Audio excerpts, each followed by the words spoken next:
नमस्ते। इस मध्यस्थ दर्शन के युवा शिविर में आप सभी का फिर दोबारा में स्वागत है। बोर्ड पर जो कुछ भी लिख रहे हैं आपको नहीं दिखाई दे रहा हो, कोई बात नहीं, वो मेरे देखने के लिए है।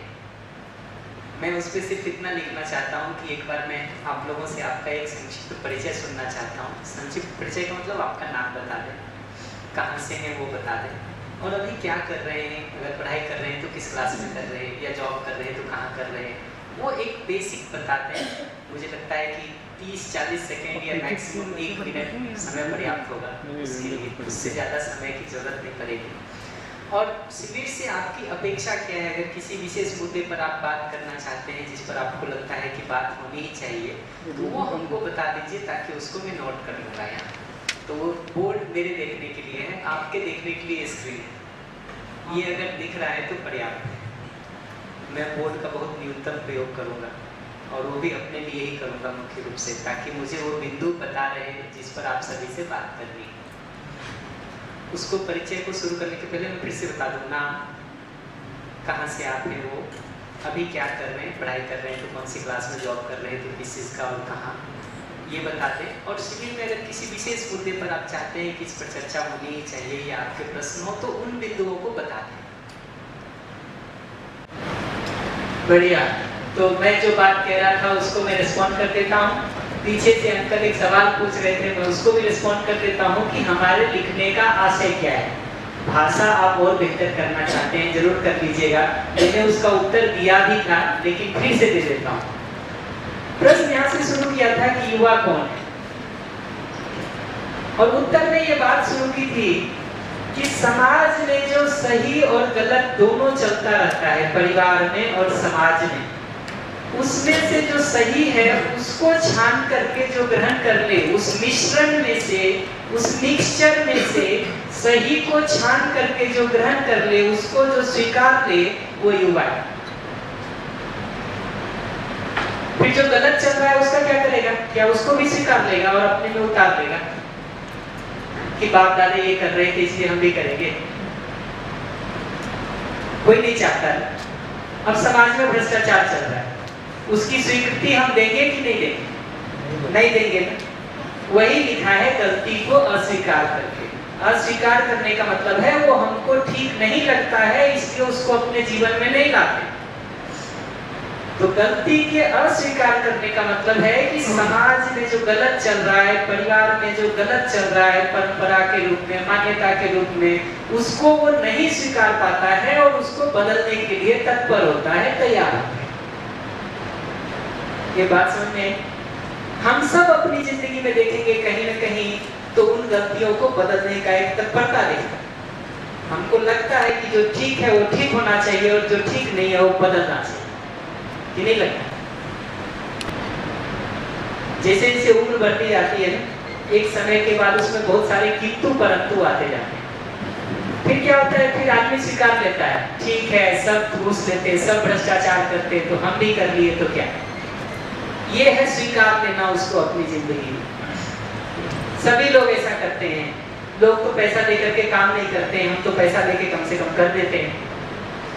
ये तर्क है जस्टिफाई करने के अपनी कमियों को। तो ये जिस दिन से शुरू हो जाए ना, समझिए उतना उतना युवापन हमारा कम होना शुरू हो गया। प्रौढ़ता आ रही कि नहीं पता नहीं, लेकिन युवापन कम होना शुरू हो गया है, ये तो पक्का। उसी संदर्भ में हमने ये बात कही थी कि कई बार अपनी समझ के अभाव में जब हम जो ठीक नहीं चल रहा होता है उसको बदलने जाते हैं ना, तो विरोध का रास्ता भी अपना लेते हैं।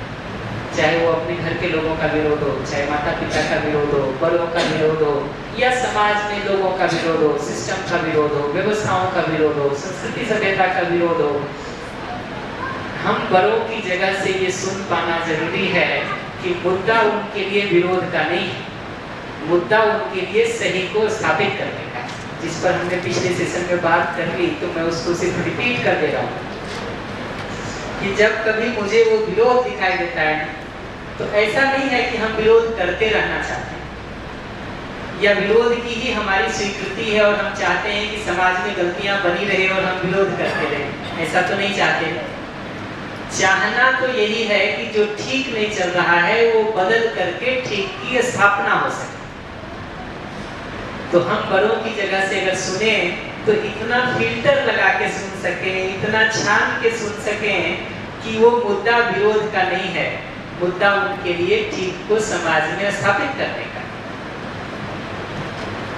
अगर सिर्फ विरोध सुनेंगे ना तो जनरेशन गैप सुनाई देगा। अगर उसके पीछे ये बात देख पाएंगे कि मुद्दा उनके लिए भी यही है कि समाज ठीक हो, मुद्दा हमारे लिए भी यही है कि समाज ठीक हो, तो उस रूप में देखेंगे तो एक रूपता दिखाई देगी जनरेशन गैप दिखने के बदले। मैं एक एक मुद्दों पर आऊंगा कि कैसे इस जनरेशन गैप को हम भरपाई की जगह से देख सकते हैं। मतलब सही पे हम बात कर रहे हैं। Example, a mother is neglecting her child because she has overburden of responsibilities. Family से भी, समाज से भी, और भी जो भी उनकी रिस्पॉन्सिबिलिटीज हैं वो करना नहीं चाहती हैं, ऐसा गलत नहीं करना चाहती है अपने बच्चे के साथ, बट वो हो रहा है। बच्चे के साथ तो गलत हो रहा है, बच्चा तो नेगलेक्ट हो ही रहा है, उसकी जो उस वक्त नीड्स हैं वो तो they are not getting fulfilled. और मदर को भी बुरा तो लग रहा है कि मैं अपने बच्चे के साथ ऐसे करूँ, but I can not leave those as well. उपाय क्या है? दो उपाय। एक तो न्यूनतम ये जरूरी है कि अगर हमारे साथ ये नेग्लेक्शन हो रहा है, ये नेग्लिजेंस हो रहा है और हम उसके शिकार हैं, विक्टिम हैं, हमको ये समझने की जरूरत है कि हम अपनी अगली पीढ़ी के साथ तो ऐसा ना करें कि नहीं। हमारे साथ ऐसा हो रहा है ये तो ठीक है, हम अपनी अगली पीढ़ी के साथ ऐसा न करें ये तो पहचान सकें। दूसरा, ये जो आप बात कह रहे हैं ये भी देख पाना महत्वपूर्ण है कि माता पिता हमको नेग्लेक्ट करना चाह रहे हैं, ऐसा नहीं। समाज के दबाव बस, परिस्थिति बस, अपनी मान्यताओं के तहत वो ऐसा कर रहे हैं। अब क्या किया जा सकता है? बहुत सिंपल सी बात है। अगर धीरे धीरे हमारी मैच्योरिटी बढ़े तो बिना अपमान किए, बिना विरोध किए, बिना शिकायत किए, बिना माँ बाप को ये बताए कि तुम हमारी जिंदगी के लिए कुछ नहीं किए, अपनी आवश्यकताओं को रखा जा सकता है। उस पर हम बात करेंगे कि क्या ये पॉसिबल है कि हम अपनी बात को, सम्मान और स्नेह को बनाए रखते हुए रख सकें। आपसे ही पूछें, आपसे कोई गलती हो जाए, चूक हो जाए, तो आप क्या चाहते हैं? आपका विरोध किया जाए, आपको नकारा साबित किया जाए, आपको बताया जाए कि तुम्हारी उम्र 17 साल 18 साल हो गई, अभी तक तुमने किया ही क्या है, पड़ोसी के बच्चे को देखो तुमसे बेहतर कर लेते हैं 12 साल की उम्र में। ये सुनना चाहते हैं या स्नेह और सम्मान के साथ आपको ठीक होने में सहयोग कर दिया जाए, ये चाहते हैं? माइक कहाँ माइक है? कोई रिस्पॉन्ड कर दो जहाँ माइक है। जिनके पास माइक है, जिनके स्नेह और सम्मान के साथ सुनना चाहते हैं, स्नेह और सम्मान के साथ सुनना चाहते हैं। उत्तर इतना साफ है, उत्तर इतना साफ है कि हमको अगर किसी को ध्यानाकर्षण करना है तो कैसे करें? स्नेह के विरुद्ध भाव के साथ करेंगे या विरोध पूर्वक करेंगे? हमारी भाषा, हमारे टोन, हमारे शैली, हमारे लहजे से जैसे ही विरोध जाना शुरू होता है, अपमान जाना शुरू होता है ना, अगला सुनना बंद कर देता है कि नहीं। आपको कोई विरोध पूर्वक कहता है, अपमान पूर्वक कहता है, गुस्से में कहता है, तो क्या करते हैं आप? या तो सुनना बंद कर देते हैं या प्रतिक्रिया में जवाब देना शुरू कर देते हैं कि नहीं। ऐसा होता है? नहीं होता? होता है। तो करने का काम कोई इतना नहीं है। कैसे उसको हम कर सकते हैं, उस पर धीरे धीरे एक एक करके आते हैं। अभी तो टॉपिक स्टार्ट ही कर रहे हैं, आएंगे उस पर। ये ठीक है, जो मेरा आशय था मैं मानता हूँ अंकल पहुंच गया होगा आप तक। तो एक युवा की व्यवस्थित होने के लिए देखेंगे ना, तो सही की ठीक ठीक क्लैरिटी, क्या सही है क्या सही नहीं है, उसकी ठीक ठीक क्लैरिटी होना जरूरी है। क्लैरिटी जब नहीं होती है ना, तो फिर हम गलत को भी सही मान करके करते रहते हैं। तो बेसिकली अगर देखोगे कि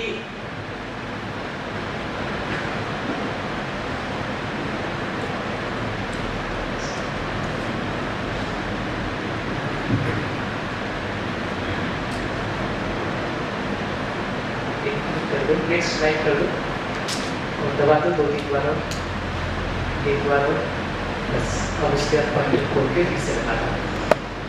युवा के फिसलने या भटकने की जगह देखिएगा ना क्या है, तो ये 4 मुद्दे दिखते हैं। पहला ये दिखता है कि सही क्या है, उसकी क्लैरिटी के अभाव में, स्पष्टता के अभाव में जिसको सही मान लेते हैं उसी में पूरे उत्साह से लग जाते हैं।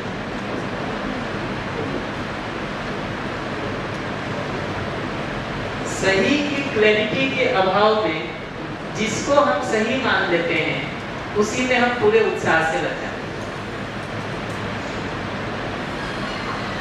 मेरा क्वेश्चन ये है कि ऐसे देखा जाए फिर तो कोई सही क्लैरिटी नहीं है, बिकॉज जैसे अभी उसने बोला कि नेगेटिव होता है तो फिर बहुत नई फाइट्स भी होती है, बहुत चिल्लाना है, मतलब बहुत ही हैप्पी। तो ऐसे फिर मतलब पता तो होता है कि नहीं करना है, दोनों को पता है कि नहीं करना है, बट वो तो राय लेना है, तो कोई सोल्यूशन ही नहीं है इसका। एग्जैक्टली, ये जो अब आप प्रश्न उठा रहे हैं ना, सही क्या है ये तो पता चल गया कि हमको ठीक से जीना है, ठीक है? कैसे जिया जाए इसका उपाय नहीं पता है। जो आप प्रश्न कह रहे हैं, हाँ वही हो नहीं पा रहा है कि मतलब तो इतना ही है कि कैसे उस काम को किया जाए, इसका तरीका हमको नहीं पता है। अगला मुद्दा वही लिखा हुआ है। उपाय क्या है? उपाय तो एक ही है, अपने जीने के जिन जिन आयामों में हमको समस्या महसूस होती है वो सब जगह कैसे ठीक से जिया जाए इसका उपाय तो ढूंढना ही पड़ेगा कि नहीं। पीछे पूछ रहे थे सेशन के दौरान शिक्षा का रोल क्या है और शिक्षा क्या करेगी। 10 साल 15 साल 18 साल 20 साल हम लगा रहे हैं स्कूल में, कॉलेजेस में। एक बच्चा अपनी जिंदगी को व्यवस्थित होकर के जीने के लिए तैयार हो जाए, इसी के लिए तो शिक्षा है, और किस लिए। अगर उसी को छोड़ के हम बाकी सब कुछ किए जा रहे हैं शिक्षा में, या उसी का एक बहुत अधूरा हिस्सा कर रहे हैं, तो जिंदगी में तृप्ति कहाँ से मिलेगी कि नहीं। मैं इसमें भी आऊंगा अभी एक एक करके कि ये सब समस्याएं दिख रही हैं तो समाधान कैसे ढूंढें। इसके 3-4 बिंदुओं के संदर्भ में ही मैं उसकी बात कर देता हूँ। जैसे थोड़े समय पहले पीछे वो पूछ रही थी, दीदी कह रही थी कि भाई पैसा ही जिंदगी में सब कुछ है क्या।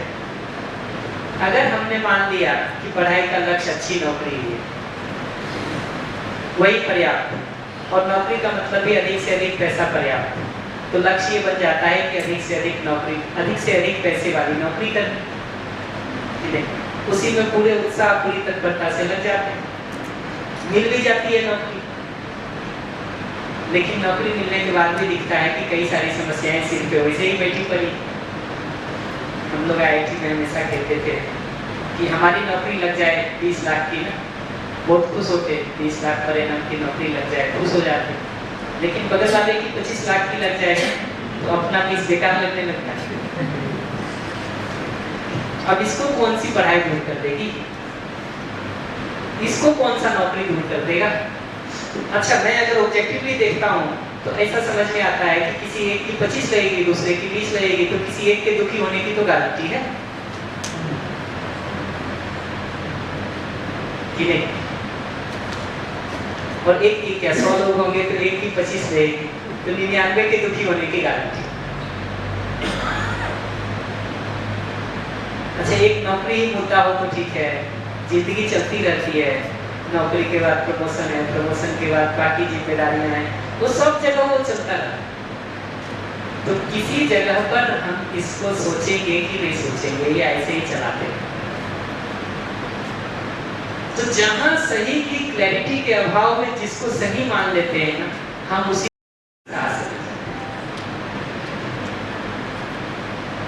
IIT जाने के पहले ज्यादातर जगहों पर माँ बाप ये कहते हैं कि बेटा 2 साल 11th में ट्वेल्थ किसी तरह पढ़ लो, जिंदगी सफल हो जाए, कि नहीं। अच्छी बात है, पढ़ना भी चाहिए, मैं पढ़ने के विरोध में नहीं, बिल्कुल पढ़ाई करनी चाहिए। लेकिन जिंदगी सफल होने के लिए सिर्फ IIT में एडमिशन हो जाना पर्याप्त होता है, ऐसा कम से कम अखबार तो नहीं बताते, कि नहीं। अभी कल ही किसी से बात हो रही थी IIT दिल्ली के संदर्भ में, हर सेमेस्टर सुसाइड होती है, हर सेमेस्टर। तो इसका मतलब जिंदगी को समझने में कुछ आयाम अधूरे तो रह जा रहे हैं। सुसाइड करने का मतलब है हमको उस समय उस पेपर का नंबर तो दिखाई देता है, बाकी संसार नहीं दिखाई देता। हमको उस पेपर का नंबर तो उस समय दिखाई देता है, लेकिन उस समय माँ बाप नहीं दिखाई देते, उस समय परिवार नहीं दिखाई देता, उस समय समाज नहीं दिखाई देता। जिंदगी के और भी आयाम हो सकते हैं जीने के, ये बात नहीं दिखाई देती कि नहीं। Mic please.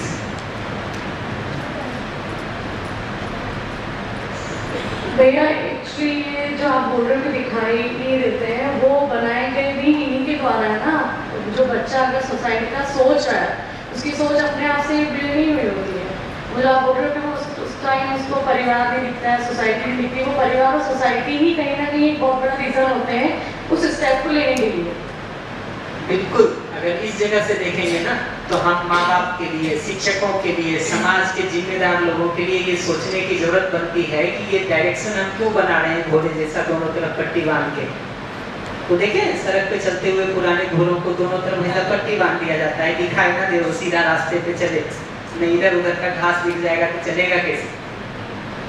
घोड़ों के लिए तो ठीक है, आदमी के लिए ठीक है कि ये तो सोचना पड़ेगा ना जी। ये तो सोचना ही चाहिए कि हम समाधान के नाम पर क्या कर रहे हैं। तो एक समस्या तो ये दिखाई देती है, दूसरा ये दिखाई देता है कि हम ठीक करना भी चाहते हैं ना, ठीक कैसे करें इसका उपाय नहीं पता होता है, इसलिए गलती होती है। तो हम चाहते तो हैं स्नेहपूर्वक जीना, हम चाहते तो हैं संबंध पूर्वक जीना, लेकिन कैसे जिया जाए इसका उपाय नहीं पता होने के कारण या तो सामने वाले की तरफ से गलती होती है या हमारी तरफ से गलती होती है। आप घर के झगड़ों की बात कह रहे हैं, चिल्लाने की बात कह रहे हैं, कैसे शुरू होता है देखिए। या तो मेरी तरफ से कोई गलती होती है, सामने वाला उसमें और आग थोड़ा डाल देता है, या सामने वाले की तरफ से गलती होती है, हम उसमें फ्यूल डालने के लिए बैठे हुए। ये ऐसा बढ़ जाता है एक के बाद एक, थोड़ी देर के बाद ढूंढना मुश्किल हो जाता है कि गलती शुरू किसने की।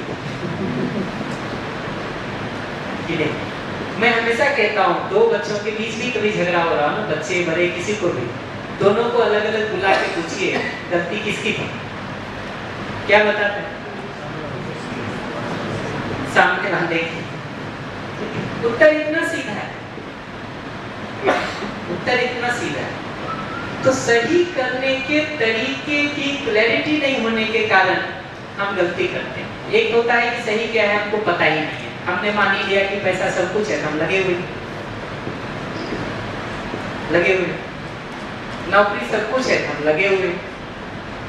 और निश्चित रूप से मैं मानता हूं कि इसमें युवाओं की गलती कम, हम माँ बाप की गलती ज्यादा है, समाज की गलती ज्यादा है। लेकिन दूसरी तरफ से मैं देखता हूं तो हमको ये भी समझ में आता है, ये माँ बाप, समाज सबको चलती हुई परंपराओं के शिकार हैं, भेड़ चाल में सब फंसे, ना कोई रुक के सोच पा रहा, न सोचने का अवसर भी बहुत देते हैं। लगता है सोचने के लिए रुक जाएंगे तो हम बहुत पिछड़ जाएंगे, पता नहीं कहाँ पहुंच जाएंगे। तो ये समझना जरूरी है कि युवाओं का चूक का एक जगह ये है कि सही क्या है यही नहीं पता, सही पता भी है तो करे कैसे इसका उपाय नहीं पता, और ये उपाय नहीं पता होगा बहुत बार लोग गलत तरीकों में चले जाते हैं। देश में नक्सल मूवमेंट का इतना समस्या है, बहुत बार देखेंगे तो इनको युवाओं ने चलाया है इस देश में, तो कम से कम बंगाल में एक बड़े समय पर युवा इसमें इन्वॉल्व है। लक्ष्य बहुत अच्छा है, समाज ठीक हो, शोषण नहीं हो, कौन नहीं चाहता।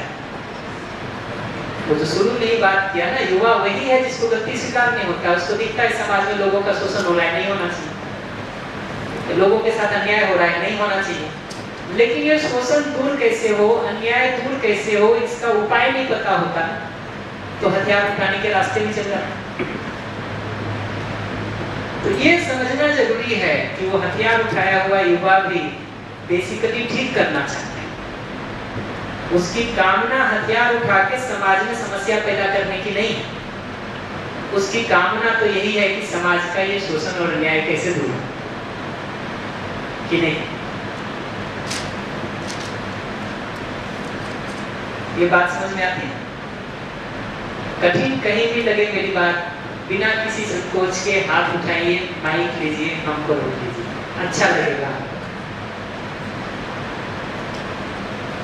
मैं जो भी कह रहा हूँ वो बात आप तक पहुँचना जरूरी है। पीछे एक दे दीजिए माइक। और मैं याद दिला दूँ, युवाओं का रिक्वेस्ट पहले से आया हुआ है कि बड़े लोगों के सवाल बहुत कम, जरूरी हो तो, और उत्तर भी आवश्यकता अनुसार। समाज में सबसे बड़ी खोट है अमीरी और गरीबी की। समाज में सबसे बड़ी खोट है अमीरी और गरीबी की।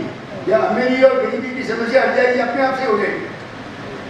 गरीब का बच्चा पढ़ने जाता है, अमीर का बच्चा पढ़ने जाता है, अमीर का बच्चा अच्छा ले जाता है, गरीब बच्चा कम ले जाता है। उस भेदभाव की रेखा के अंदर आदमी आगे बढ़ नहीं सकता। गरीबी और अमीरी के बीच में, गरीबी और अमीरी के बीच में पूरा समाज पिछड़ा हुआ है। जी, मैं इतना ही कहूँगा, काश ऐसा होता कि सिर्फ यही एक समस्या होती। काश पर अमेरिका में तो अच्छा वेल्थ है और सब लोग अच्छे खासे पैसे वाले हैं, फिर भी वहाँ तो समस्या है।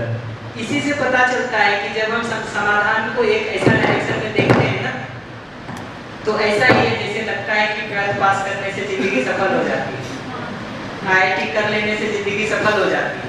होती हुई दिखाई तो नहीं देती है, अगर थोड़ा नजदीक से कोई देखे दिखाई तो नहीं देती। ये ठीक है कि अमीरी गरीबी एक समस्या है, मैं इसको मानता हूँ। ठीक होने की तरफ भी चलना चाहिए, मैं इसको भी मानता हूँ। लेकिन यही मूल समस्या है, या यही एकमात्र समस्या है? इसको धीरे धीरे देखते हैं अभी हम लोग, भी तो खुला रखते हैं, विचार करना शुरू करते हैं। इतना ही कहूँगा मैं। कई बार क्या होता है कि हमारे जीने का जो टोटल फैलावा, समझ का मतलब है टोटल, कंप्लीट, हमारे जीने का जो टोटल एक्सपेंशन है ना, उस पर हमारा ध्यान नहीं होता। तो सुविधा के मुद्दे पर ही ध्यान है तो सुविधा के बारे में सोचते हैं, संबंध के मुद्दे पर ध्यान होता है तो उस बारे में सोचते हैं। जो आयाम जीने का हमारा छूट जाता है वो छूटा रहता है। जैसे सुविधा का हम उत्पादन इतना बात करते हैं, पैसा कमा भी लेते हैं, लेकिन अगर सदुपयोग क्या है इसको नहीं समझे हैं तो जिंदगी का एक बड़ा हिस्सा भोग में चला जाता है। और हम आपसे ही पलट के पूछें, आपको सुविधा का सदुपयोग स्वीकार है या भोग स्वीकार है? ये दोनों शब्द पता है ना? सदुपयोग यानी राइट एप्रोप्रिएट यूटिलाइजेशन, भोग का मतलब है इंटेलिजेंस। आप किसी भी भोग में उतरते हैं, धीरे धीरे शरीर खराब होने का। किसी से भी पूछ के देख लीजिए कि सदुपयोग स्वीकार है कि भोग स्वीकार है, उत्तर बहुत साफ है, उत्तर बहुत साफ है। लेकिन वो समग्रता में ध्यान नहीं होने से हमको लगता है सुविधा कमा लेना ही मुख्य बात है। सुविधा कमाए बहुत अच्छी बात है, लेकिन अगर सदुपयोग नहीं करेंगे तो वही सुविधा जो शरीर को स्वस्थ रखने के काम आ सकती थी, शरीर को बीमार करने के काम आ। कभी एक सर्वे करके देखिए कि आज लोग जो बीमार पड़ रहे हैं, ठीक है, वो कितना भोजन के अभाव में पड़ रहे हैं और कितना गलत या बेकार भोजन खा के पड़ रहे हैं। अपने घर परिवार में ही करके देखिए ना, पता चल जाएगा उत्तर।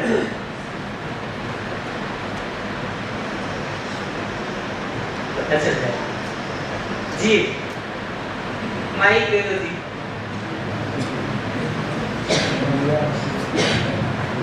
इस समस्या के लिए महिला जवाबदार है। कौन? इस समस्या के लिए महिला सबसे बड़ी जवाबदार है। महिला? हाँ, अभी महिला सब आंसू है। महिला अपने आप में जागृत नहीं है, बच्चे को पकड़ती है, बाकी वो बच्चा खा ले सूखा, तो हम लेकिन बच्चा भूखा। यदि बच्चे को अच्छे से खाना खिलावे तो बच्चा सूखा मांगेगा ही नहीं। इसलिए सबसे बड़ी समस्या महिलाओं की, महिला जागृत नहीं है, महिला जागृत नहीं है। देखिए, ये उदाहरण है इस बात का कि समस्या का कारण दूसरा है। हम हर बार आपको लाइव डेमो दिखाएंगे कैसे जिंदगी चलती है हमारी। कहीं भी समस्या घटित होती है ना, कारण दूसरा है, कारण दूसरा है। समाधान सोचने का ये ढंग नहीं है, क्या ढंग है उस पर मैं अभी आऊंगा, पर इस ढंग से चलेंगे आरोप प्रत्यारोप होगा। आपको नहीं भरोसा हो, माइक एक महिला को देख लीजिए, अभी पता चलेगा।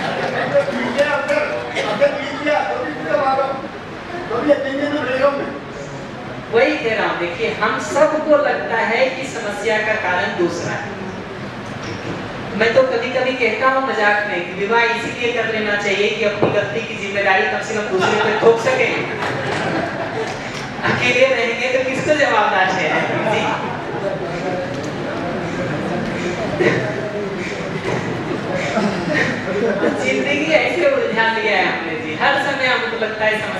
कारण दूसरा है, समस्या का कारण दूसरा है। अच्छा, जब तक लगेगा समस्या का कारण दूसरा है, ठीक किसको करेंगे, दूसरे को कि अपने को? दूसरे को। तो जिंदगी का सारा प्रोग्राम भी बन जाता है दूसरे को ठीक करने। हमारी क्या आदत होती है, हम बचपन में जैसे थे मरते तक भी वैसे ही रह जाते हैं।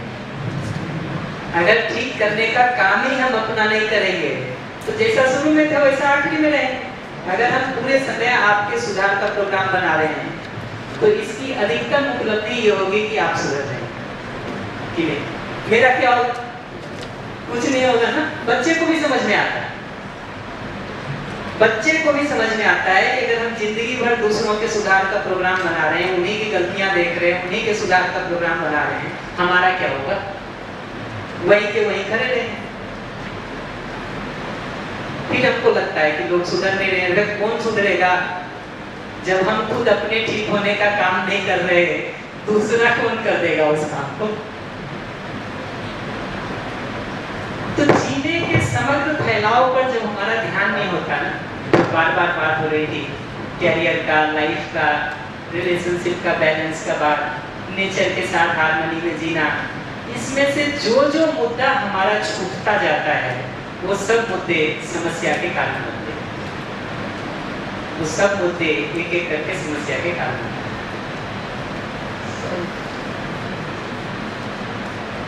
एक और जो समस्या वो भी नीचे दिख रहा है कि कई बार हम स्वयं को बदलने के पहले समाज को बदलने में लग जाते हैं। हमको गणित नहीं आता हो, आपको सिखाना चाहें, ये संभव है? हमको अंग्रेजी बोलने नहीं आती हो, आपको स्पोकन इंग्लिश का कोर्स चलाएं, चलेगा? ऐसे ही होता है। हम बच्चों को कहते हैं बेटा गुस्सा नहीं करो, ये बात में गुस्सा करके बोलते हैं। हम कहते हैं बच्चों को जिम्मेदार बनो, अपनी जिम्मेदारी घर में दिखाई नहीं देती। तो हमको ये समझना जरूरी है कि अगर वो चीजें हमारे खुद के आचरण में नहीं है, खुद के व्यवहार में नहीं है, खुद के जीने में नहीं है, दूसरों को क्या दें? ठीक है, ये समझ में आता कि जो चीजें हमारे खुद के जीने में नहीं है, हमारे बिहेवियर में नहीं है, हमारे ही आचरण में नहीं है, वो हम दूसरों को कैसे सिखा सकते हैं? माइक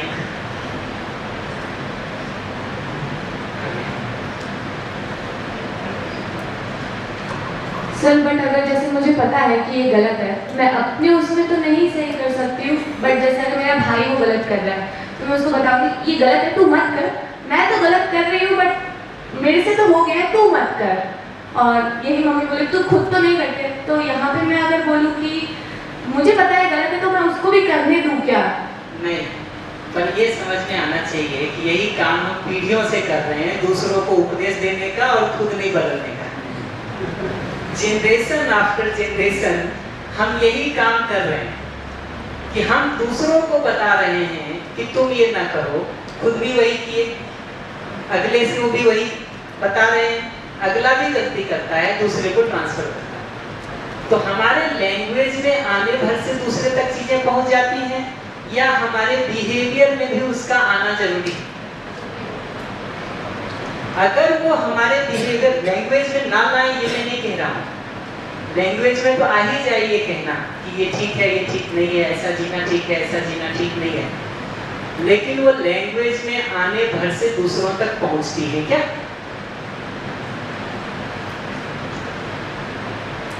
हमने तो कर लिया, उसको थोड़ी करने देंगे, तो बताएंगे तो सही ना।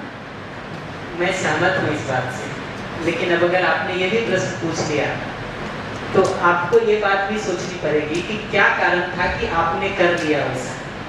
उसको बदलने के लिए एप्रोप्रिएट अंडरस्टैंडिंग अगर अगले में नहीं ट्रांसफर करेंगे, आप लाख कहते रहिए वो वही करेगा, आप लाख कहते रहिए।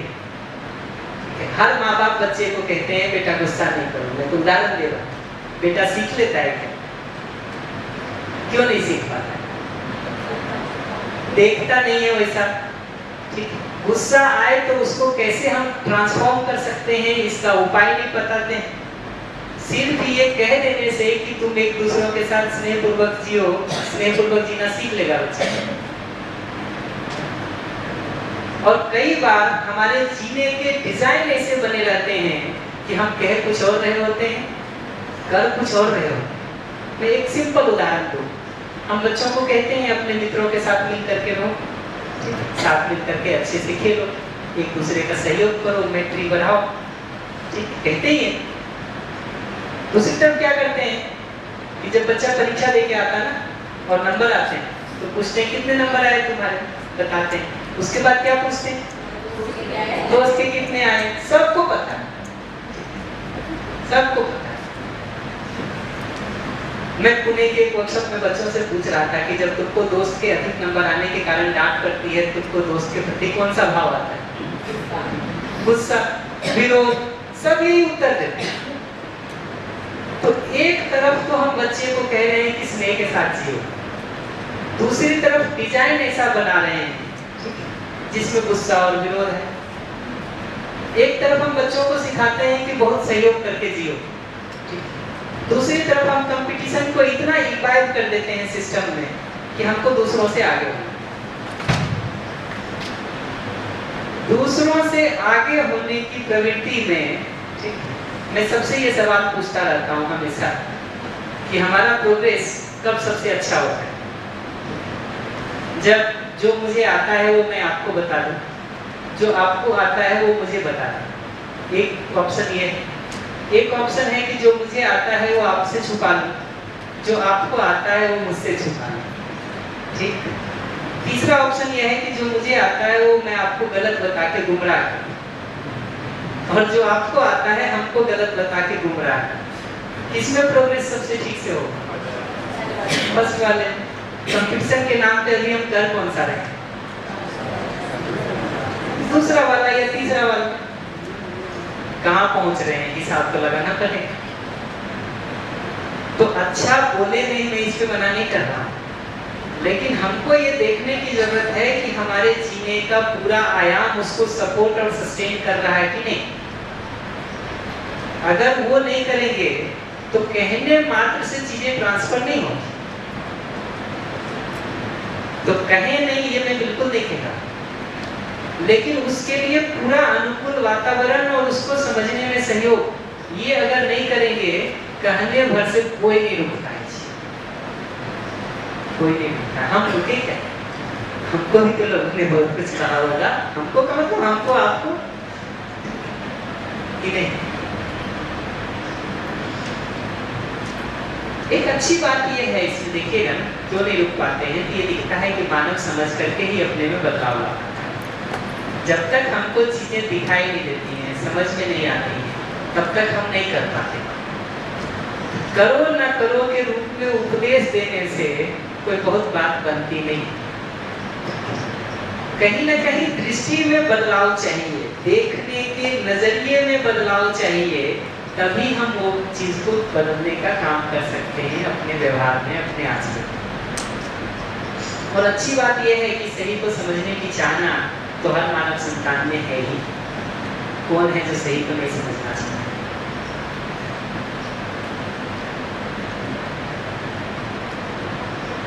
इस दृष्टि से देखेंगे। हाँ, सॉरी, दृष्टि में चेंज कैसे लाए? आते ना। पर एक बात सबके पहले बताऊंगा, जो हम दूसरों में करना चाहते हैं, खुद स्वयं में उसका होना जरूरी है। तो दूसरों की दृष्टि में बदलाव लाने के पहले स्वयं की दृष्टि में बदलाव होना जरूरी है। ये स्टेप हम बहुत बार चूक जाते हैं, ये हम बहुत बार चूक जाते हैं। Without changing our own self, we try to change others. भैया, what is the meaning of affection? स्नेहपूर्वक जीना, इसको थोड़ा करते हैं एक एक करके बात, लेकिन आपको अगले की भाषा जब बोलता हो ना, तो आपको ये पता तो चलता होगा कि स्नेह है कि विरोध है, या उल्टा चलते हैं, विरोध है कि नहीं है, ये पता चलता है कि नहीं चलता? चलता है। कभी कभार नहीं भी चलता, ज्यादातर समय चल जाता है। अगर नहीं ही चले पता, शिकायत क्यों हो फिर? ये जो कह रही थी बिटिया कि भाई जवाब देना शुरू कर देते दूसरे को, वो गुस्सा दिखाई देता है, विरोध दिखाई देता है, तभी तो जवाब देते हैं। अगर दिखाई ही नहीं दे अपने का गुस्सा और विरोध, तो हम क्यों उसमें आग जलाने जाएंगे? लेकिन भैया कभी भी ऐसा होता है ना कि बोलने में पोलाइटनेस भी होती है, तो वो भाव कैसे पकड़े कि स्नेह है या पोलाइटनेस है, वो डिफरेंशिएशन। ठीक कह रहे हैं, दूसरों का तो पकड़ना धीरे धीरे सीखेंगे, अपना पकड़ना तो पहले सीख सकते हैं ना। वहां से काम को शुरू किया जाए, वहां से काम को शुरू किया जाए, फिर देखेंगे धीरे धीरे कि दूसरों का भी ये पकड़ सकते कि नहीं। बट अगर बाहर जाते हैं और अपना काम करवाने के लिए थोड़ा मैनिपुलेशन करना ही पड़ता है, हमको समझ में भी आ रहा है कि अब तुम बड़ी हो गई हो, इससे पता चलता है। एग्जैक्टली, ये सब स्टेटमेंट देखोगे ना तो धीरे धीरे दिखता है कि ये समझौतावादी दृष्टिकोण कैसे विकसित होता है, कैसे विकसित होता है। हम तो लाइव डेमो तुमको दिखाते रहेंगे एक एक स्टेटमेंट में कि ये कैसे चलता है। Please continue. मैनिपुलेशन करना ही पड़ता है, हमको दिख भी रहा है कि this is not the right way, पर कोई और ऑप्शन नहीं है। अच्छे से समझा के देख लिया, गुस्सा करके देख लिया, बट हमारी फैमिली में भी ऐसा होता है। मुझे बाहर जाना है, मैं उनको नहीं समझा सकती कि why I want to go, तो I have to manipulate them, I have to lie to them. ठीक कह रहे हैं, इसलिए मैं कह रहा हूँ कि सही करने के तरीके की अगर क्लैरिटी नहीं है ना, तो ये सब चूक तो होती रहेगी। इसीलिए वो पॉइंट में लिख दिया हूँ कि ये समस्या है, यही फिसलने की जगह है जहाँ से मैनिपुलेशन शुरू होता है। अच्छा, एक गलती करना शुरू कर दो ना, धीरे धीरे सब आ जाएगा, उसमें सब आ जाएगा एक एक करके, कि नहीं? ये तो एक्सपीरियंस से पता होगा। बताएंगे उपाय के संदर्भ में क्या किया जाए। वहाँ आई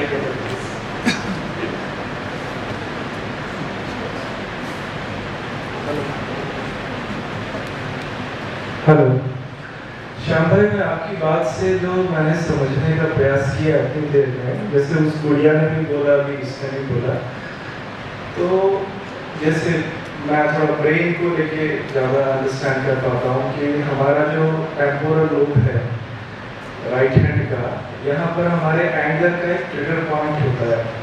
तो जब स्नेहपूर्वक और संबंधपूर्वक जीने की बात चल रही है, तो मान लीजिए मैंने आपसे पूछा आप क्या कर रहे हैं, तो आपने कहा मैं आपको सुन रहा हूँ, सुना रहा हूँ। अगले दिन भी पूछा आप क्या कर रहे हैं शाम में, आपने कहा मैं खाना खा रहा हूँ। तो आप क्या कर रहे हैं, ये 4 अक्षर मैंने पूछे। बट अगर मैंने 5वें दिन आपसे कहा क्या कर रहे हैं, तो आप देख रहे हैं मेरा वॉल्यूम बहुत बढ़ गया। और ह्यूमन ब्रेन ये समझता है कि जब किसी का वॉल्यूम बढ़ जाता है तो वहीं पर ही एंगर का जो पॉइंट है वो ट्रिगर हो जाएगा। तो शब्दों की बजाय मनुष्य स्नेहपूर्वक जीने के लिए वॉल्यूम पे ज़्यादा ध्यान देता है।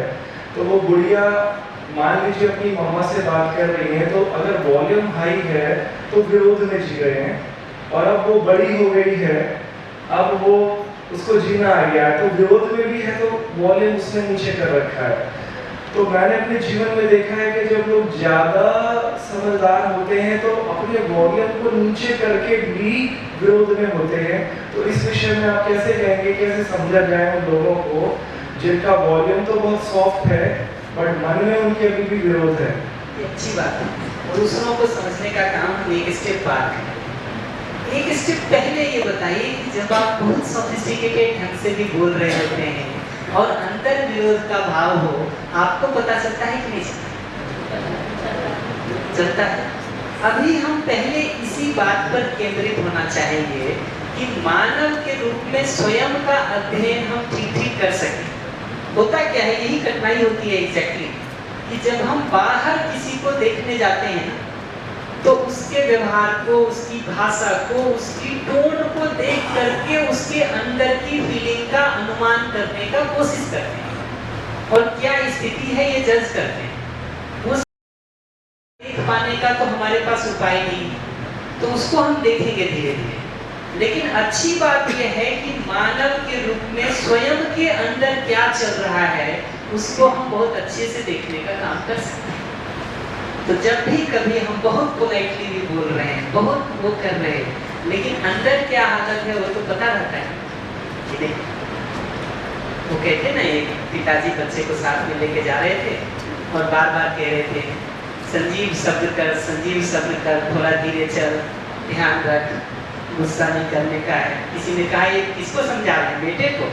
कहा नहीं, अपने आप को। मेरा नाम संजीव है कि ये बेटा जितना बदमाशी कर रहा है उससे मुझे बार बार गुस्सा आ रहा है, तो मैं अपने को समझा रहा हूँ कि संजीव शब्द कर, गुस्सा नहीं कर। तो ये बोले चाहे हम जो भी, अपने अंदर की स्थिति का तो हमको पता ही होता है। उस समय हम आराम में हैं कि परेशान हैं ये पहचान सकते हैं। उस समय हम सहज हैं कि असहज हैं ये पहचान सकते हैं। स्नेह में है कि गुस्से के भाव और विरोध में है ये पहचान सकते हैं। तो दूसरों का कैसे पकड़े इस पर हम आएंगे, लेकिन मानव के रूप में स्वयं का अध्ययन करके पहले अपने बारे में तो थोड़ा पता किया जाए, फिर दूसरों का भी करेंगे। नहीं करेंगे ऐसा नहीं कह रहा हूँ, लेकिन शुरू कहाँ से करें? दूसरे के अंदर देखने का सीधा एक्सेस नहीं है हमारे पास, लेकिन अपने अंदर देख पाने का पूरा एक्सेस है हमारे पास। इसलिए मानव के रूप में अपना अध्ययन संभव है। इसीलिए हम अपने को चुन रहे हैं बार बार अध्ययन करने के लिए, सेल्फ एक्सप्लोरेशन के लिए, अध्ययन के लिए हम स्वयं को चुन रहे हैं। इसीलिए कि अपना अंदर बाहर दोनों देखा जा सकता है। दूसरा चाहे भले न देख पाता हो, लेकिन हम देख सकते हैं। दूसरे का हम नहीं देख सकते हैं अंदर जाके से, कैसे देखें? इसीलिए जो सारी बिहेवियर की आज के दिन कोर्सेज चलते हैं ना, वो ज्यादातर समय बाहर से कैसे पोलाइट हो हम उस पर काम करते हैं। मैं तो बार बार कहता हूँ उसमें सफल भी हो जाएंगे, आप दूसरे से काम करवा लेंगे ये तो हो जाएगा। उसको कराते हुए अपने में आराम में रहेंगे कि परेशान रहेंगे। हमारे अंदर अगर लगातार गुस्सा आ रहा हो, विरोध आ रहा हो, माइक बेचता हूँ, हमारे अंदर पीछे माइक दे देना, मैं पूरा करता हूँ। हमारे अंदर अगर गुस्सा आ रहा हो, विरोध आ रहा हो, घृणा आ रही हो, चीड़ आ रही हो, नफरत आ रही हो, ठीक है, तो वैसा करते हुए हम भाषा कितनी भी अच्छी रखें, हम अपने अंदर आराम में रहते हैं कि परेशान रहते हैं? ये बात दिखाई देती कि हम बाहर कितना भी ना बोले, चुप रह जाए, जवाब ना दें, लेकिन अंदर से अगर गुस्सा आना शुरू हो गया, विरोध आना शुरू हो गया, ईर्ष्या आनी शुरू हो गई, हम आराम में रहते हैं कि परेशान रहते हैं? उत्तर साफ है ना जी। इस समस्या और कारणों को मिटाने की एक ही जगह है, पॉजिटिव विचार। जी, समस्या और कारणों को मिटाने के लिए एक ही समस्या अपने समाधान है, पॉजिटिव विचार। जी। आपने का विचार हर समय पॉजिटिव होना चाहिए। नेगेटिव विचार आपको फैलता है। बहुत अच्छी बात। नेगेटिव विचार आपको फैलता है, नेगेटिव विचार वाले आदमी का क्या कौन है? जी, कोई विचार में सब उसको मिटा हो जाता है। इससे तो मैं सहमत हूँ कि निगेटिव विचार आदमी को खा जाता है। हम लोग सब उसका प्रमाण प्रस्तुत करते रहते हैं हर बार। पर ये जो दूसरा भाग है ना कि निगेटिव विचार ना आए और पॉजिटिव विचार में हम कैसे बढ़ें, इसका उपाय होना जरूरी है। ये जो दूसरा बिंदु लिखा है ना, सही, जी जी सहमत हूँ मैं। तो सही करने के तरीके की क्लैरिटी अगर नहीं होगी ना, तो सिर्फ इतना कह देने से कि पॉजिटिव विचार रखो, बात बनती नहीं।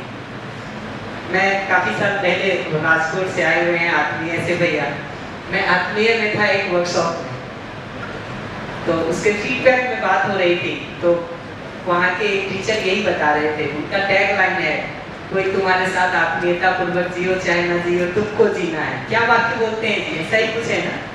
हाँ, तो आप कह तो देते हैं कि कोई तुम्हारे साथ आत्मीयता पूर्वक जिए चाहे नहीं जिए, तुमको आत्मीयता पूर्वक जीना है। एक दिन एक लड़की खड़ी हुई और बोली कि सर ये बताइए कि जो दूसरी आत्मीयता पूर्वक नहीं जी के हमारे ऊपर झगड़ा कर रहे, गुस्सा कर रहे, विरोध कर रहे, तो कब तक सहते रहेंगे हम, और क्यों हम आत्मीयता पूर्वक जिए? अब बात फंस गई,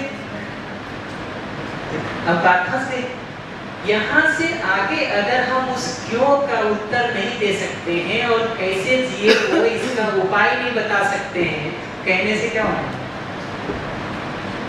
तो ना कहें, मैं ये नहीं कह रहा हूँ, लेकिन उसके क्यों और कैसे का उत्तर देंगे कि नहीं देंगे?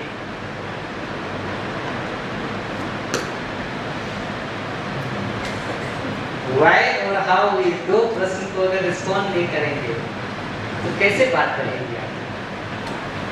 कहते नहीं, एक बच्चे को कह देने से कि शाम को आइसक्रीम नहीं खाओ, सर्दी हो जाएगी, वो छोड़ पाता है क्या? नहीं छोड़ पाता जी। नमस्ते सर। क्या हो गया? हेलो, ठीक है? हाँ नमस्ते सर। आप थोड़ा एक धक्का और लगाइए उसको। नहीं दूसरा दे, दूसरा दे।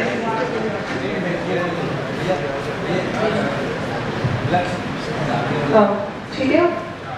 नमस्ते सर। आपने बोला था वाई और हाउ का आंसर देना होता है विनम्रता से। कई बार ऐसी सिचुएशन हो जाती है, हम कितनी भी बार विनम्रता से बताते हैं, कितनी भी बार अच्छी तरह से हमारी बात करते हैं, सिचुएशन इतनी अड़ियल हो जाती है कि सामने वाला अपना थॉट प्रोसेस चेंज करने की दायरे में नहीं होता। कुछ लोग अड़ियल हो जाते हैं। उस टाइम पे हमको ऐसा लगता है let's be peace with it and हम अपनी हीलिंग जर्नी में फोकस करते हैं, सामने वाला जो करे करते हैं। क्या ये सही है?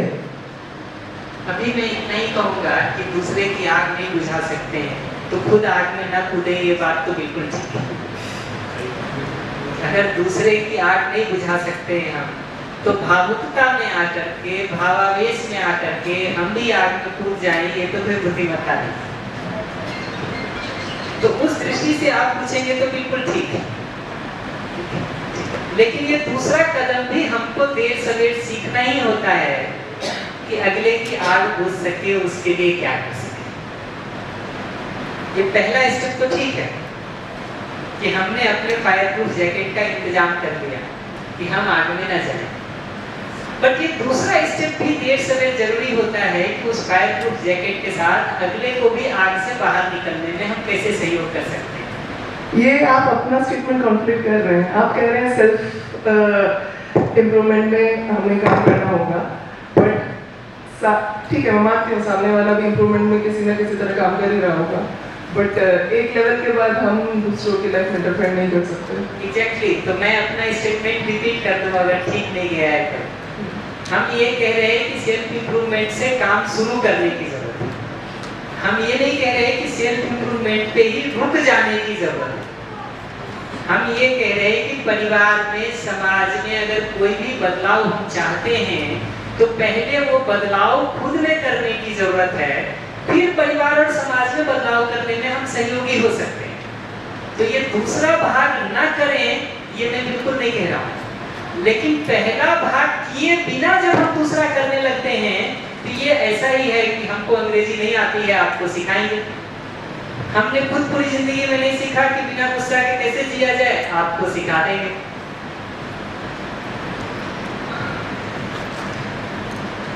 ठीक है, कर सकते हैं, बट किस हद तक, क्योंकि गारंटी नहीं है सामने वाला कब मानेगा। ये भी बहुत अच्छी बात है। इसका धीरे धीरे उत्तर हम देंगे एक एक करके कि किस हद तक इस काम को किया जा सकता है। आवश्यकता है ये बात तो दिखती है, और ये भी समझ में आना चाहिए कि अगर पड़ोसी समझदार नहीं हो ना तो रात को छत के ऊपर पत्थर फेंक ही सकता है। तो इसलिए आवश्यकता तो है पड़ोसी के समझदार होने की। तो धीरे धीरे उपाय देखते हैं कि संभव है कि नहीं, पर आवश्यकता तो उसकी भी है। परिवार ठीक हो, समाज ठीक हो, जरूरत तो इसकी है। मैं सिर्फ इतना कह रहा हूँ कि उसका शुरू करने वाला हिस्सा हमको बनने की जरूरत है ताकि हम वो काम कर सकें। Thank you. और कोई बात तो नहीं? माइक दे दीजिए, निसंकोच सवाल पूछ लीजिए, हम सारे बिंदु कवर कर लेंगे, मुझे उसमें कोई डाउट नहीं है। जब हम उस स्टेज पे पहुंच जाते हैं जहां हम आइडेंटिफाई कर पाते हैं कि हमने पास्ट में मिस्टेक्स की हैं, जैसे कि बोल देना कि पेरेंट्स को मैनिपुलेट किया, इट इज़ वेरी इजी और that time it was very pleasurable also, क्योंकि हम इतने अनकॉन्शियस होते हैं और इन्जॉय कर रहे होते हैं, वेयरएज अदर हैंड हमने उनको बहुत ज़्यादा हर्ट किया है। At the moment when you realize that how much bad or negative thing I have done in my life, तो एक बार जब आप उस मेच्योरिटी लेवल पे आ जाते हो तो फिर रिग्रेट बहुत ज़्यादा होता है कि जो इतना अनकॉन्शियस होकर मैंने किया है, मतलब मैंने उसका 0 इम्पैक्ट सोचा था और वो 100% इम्पैक्ट करता है और वो कितना हर्टफुल होगा टू दैट पर्सन जिसके साथ मैंने किया है। तो प्रेजेंट में जीने के लिए वो बहुत पेनफुल हो जाता है जो पास्ट मेमोरीज हैं। तो ऐसे टाइम पे कैसे हम माइंडफुल रहे और प्रेजेंट में अटेंटिव रहें या प्रेजेंट में फोकस रहें कि अब हमें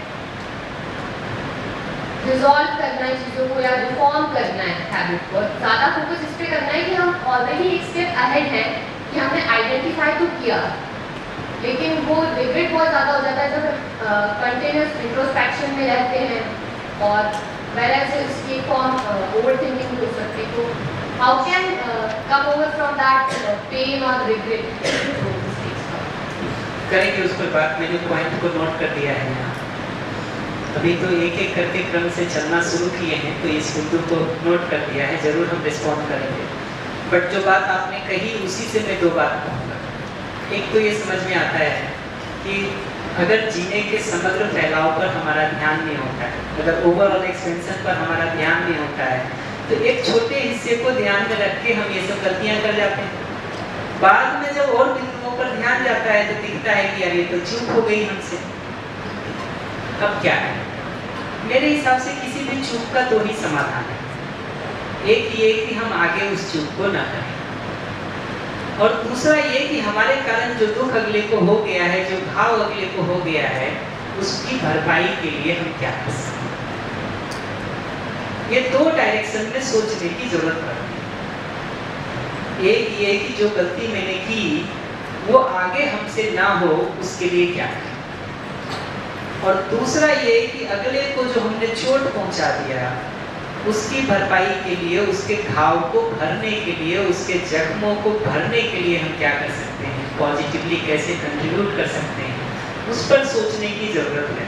पर हम आएंगे धीरे धीरे करके इन सब बिंदुओं पर आएंगे। और कोई बात तो नहीं? सॉरी, अपने लिए ही खुद की वजह से अगर रिग्रेट हो रहे हैं, देखिए सारा रिग्रेट इसी बात का है कि हमको लाइफ में किसी फेज में कुछ करना था, हमने नहीं किया। उसके जो लॉस आज के दिन हमको दिखाई देते हैं, उसकी भरपाई हम कैसे कर सकते हैं, ये सोचने की जरूरत है।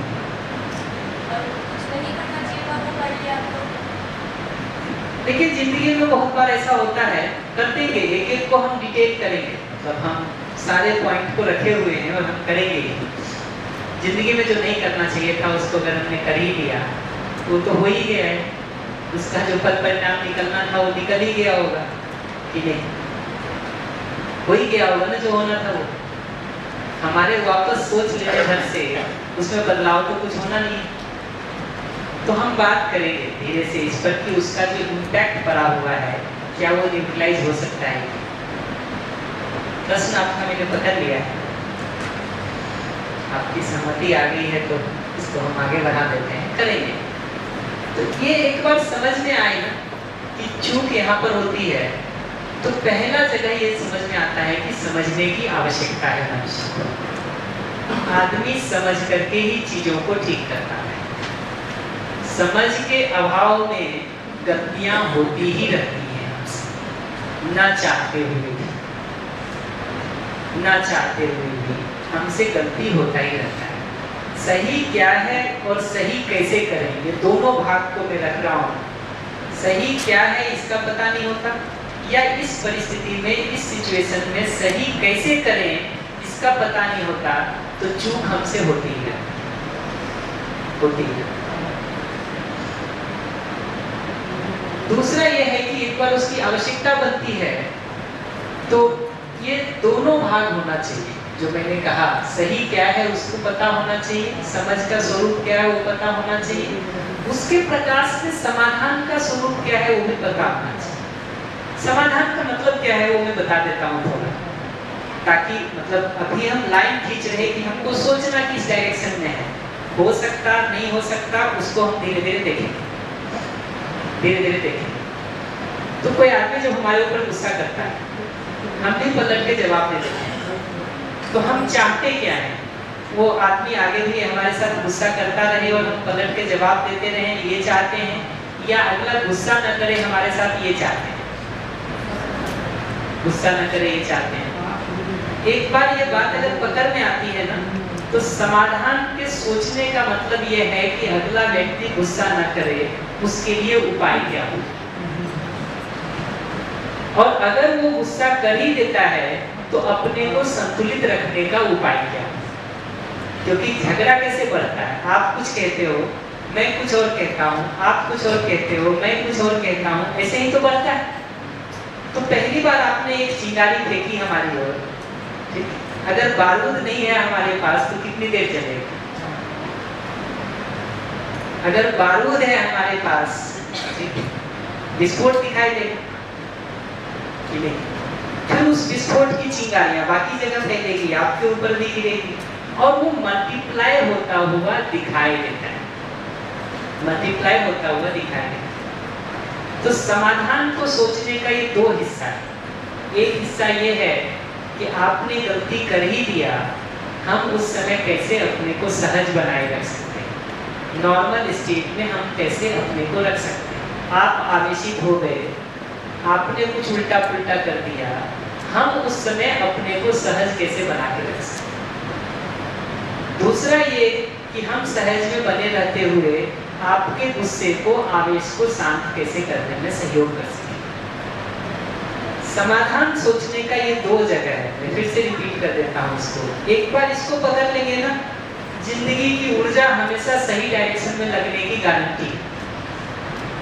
हम इसी को छोड़ देते हैं। जैसे आपने अपमानपूर्वक कुछ हमको कहा, समाधान का पहला जगह है कि आपके अपमानपूर्वक कहने से मैं घायल न हो जाऊं, मैं अपने सहज स्थिति में बना रहूं। और इसका दूसरा जगह है कि धीरे से आपको भी सहयोग कर सकूं कि आपके अंदर भी अपमान का भाव हट करके सम्मान का भाव स्थिर हो जाए। आप अगर विरोध पूर्वक हमारे साथ प्रस्तुत होते हैं तो समाधान का पहला स्टेप है कि आपके विरोध के बावजूद मैं स्नेह के भाव में कैसे बना रह सकता हूं। और दूसरा स्टेप ये है कि उस स्नेह के भाव के साथ आपको विरोध से बाहर निकलने में कैसे सहयोग कर सकता हूं। ये दो स्टेप है समाधान। इसको छोड़ करके बाकी कुछ भी सोचेंगे, कुछ भी निकलेगा, समाधान नहीं निकलेगा।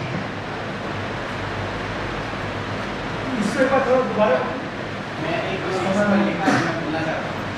नीचे कुछ कह रहे हो, एक मिनट उनको रिस्पॉन्ड करें। समाधान वाले के ऊपर दोबारा रिपीट कर मैं इसको अलग अलग उदाहरणों से बता देता हूँ, कई उदाहरणों से बता देता हूँ। जैसे हमको दांत दर्द हो रहा हो, हम हॉस्पिटल जाते हैं, दवा लेके खा लेते हैं, दांत दर्द ठीक हो जाता है। हमारी चाहना क्या है, ये बार बार दांत दर्द उठता रहे, हम हॉस्पिटल जाके दवा खाते रहें, या दांत दर्द ना हो ये चाहते हैं। तो दांत दर्द ना हो इस दिशा में सोचना समाधान है, इस दिशा में सोचना समाधान है। दांत दर्द के उपायों को ढूंढते रहना, समस्या की सीमा में ही घूमते रहना।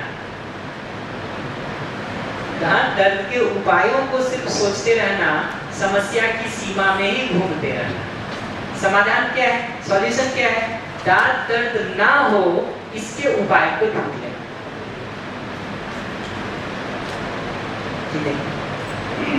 ऐसे ही वेट अ मिनट, हम इसको दो तीन उदाहरण से पूरा कर देते हैं, फिर जरूर बताइएगा, मैं सुनूंगा। ऐसे ही देखिए, आप हमारे साथ विरोध पूर्वक कुछ बोलते हैं, घर में कोई बात आपने हमको विरोध पूर्वक कह दी, हम क्या करते हैं, हम भी विरोध पूर्वक बोलना शुरू कर देते हैं। ये विरोध पूर्वक एक दूसरे को बोलते हुए थोड़ी देर में नौबत बिगड़ जाती है, बातचीत बंद हो जाती है, महीनों बंद रहती है, फिर किसी दिन वापस शुरू करते हैं, फिर थोड़े दिन बाद ऐसे ही एक्सीडेंट हो जाता है। हम समाधान के नाम पर, आप जोर से बोलते हैं ना, मैं और जोर से बोलता हूँ। आज का समाधान यही है, आज का जो समाधान है वो ऐसा है कि तुम जोर से बोलोगे, हम और जोर से बोलोगे, तुम हमारी कमी बताओगे, मैं तुम्हारी चाल बताऊंगा। आज का समाधान ऐसे ही चलता है कि तुम हमारी कमी बताओगे, अच्छा रुको मैं बताता हूँ कि तुमने क्या क्या किया। मैं बार बार कहता हूँ, किसी की शादी हो रखी हो, किसी का अफेयर हो रखा हो, जब झगड़ा हो और एक दूसरे की गलतियां बताना शुरू करेंगे ना, तो उस पहले दिन से शुरू करेंगे जिस दिन मिले होंगे। ये क्या कर रहे हैं आप देखिए, दूसरे की कमियां बताने का काम कर रहे हैं। हमको लगता है समाधान यही है कि दूसरे की कमियों की लिस्ट बता देंगे तो उससे सॉल्यूशन निकल जाएगा। निकलता है क्या? आज तक निकला क्या?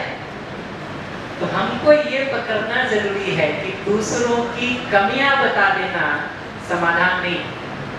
आपने हमारी कमियां बताई, मैंने पलट के आपकी कमियां बता दी। होता है ना, टीवी डिबेट पे भी देखे होंगे आप, उनको कहेगा देश में दंगा हो गया, कांग्रेस वाले कहेंगे देश में दंगा हो रहा है, मोदी जी क्या कर रहे हैं, भाजपा क्या कर रही है। इनका जवाब ये नहीं होगा कि क्या कर रहे हैं, ये कहेंगे 84 याद है कि नहीं, 1984 याद है कि नहीं, उस समय किसकी सरकार थी।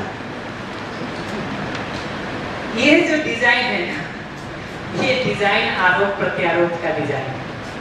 और आप देखिए किसी भी जगह पर 2 मिनट की चर्चा में देखिए लोगों को कि कैसे एक दूसरे के साथ आरोप प्रत्यारोप किया करते हैं। 2 लाइन के कम्युनिकेशन में दिख जाएगा, 2 लाइन के कम्युनिकेशन में। आऊंगा भैया जी, याद है, इनको माइक दे दीजिए, मुझे 1-2 बात और कहनी है, फिर आऊंगा।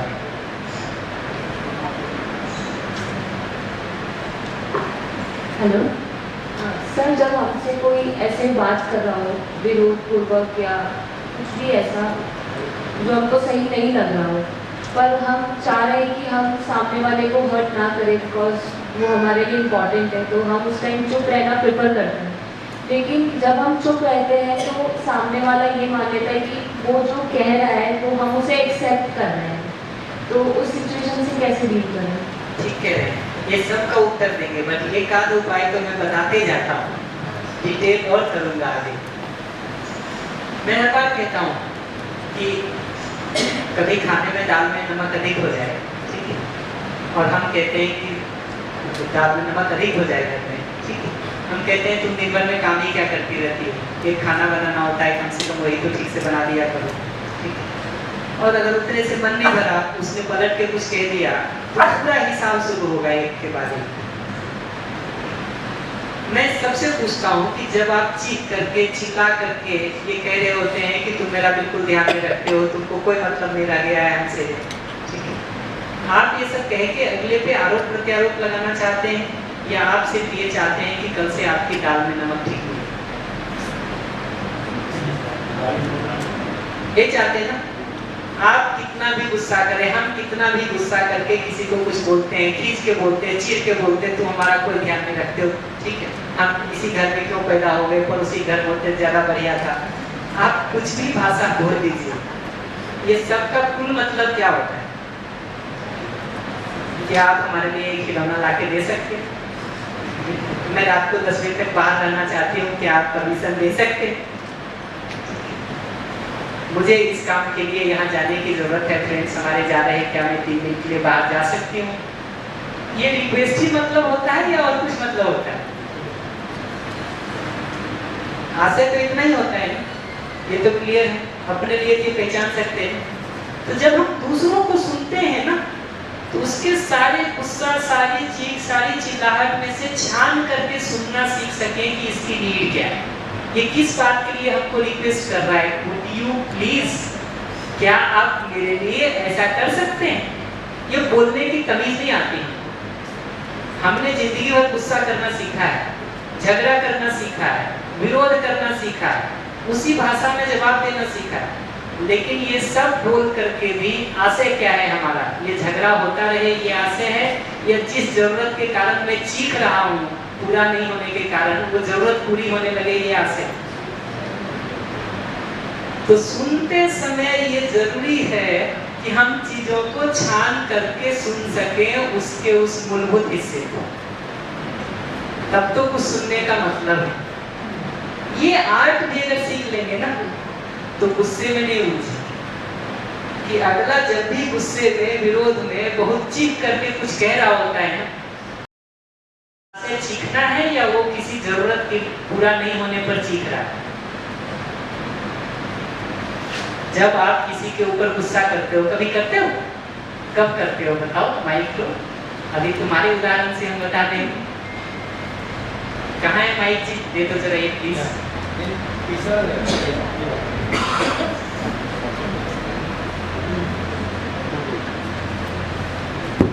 कोई बता दो पीछे दे दो उसको। हाँ ऑन कर लो। हेलो। हाँ हाँ जी सर, क्या कह रहे थे आप?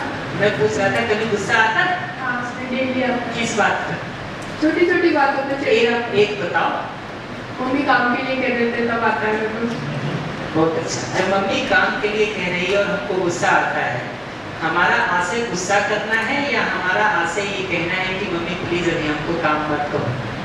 कभी मत कहो।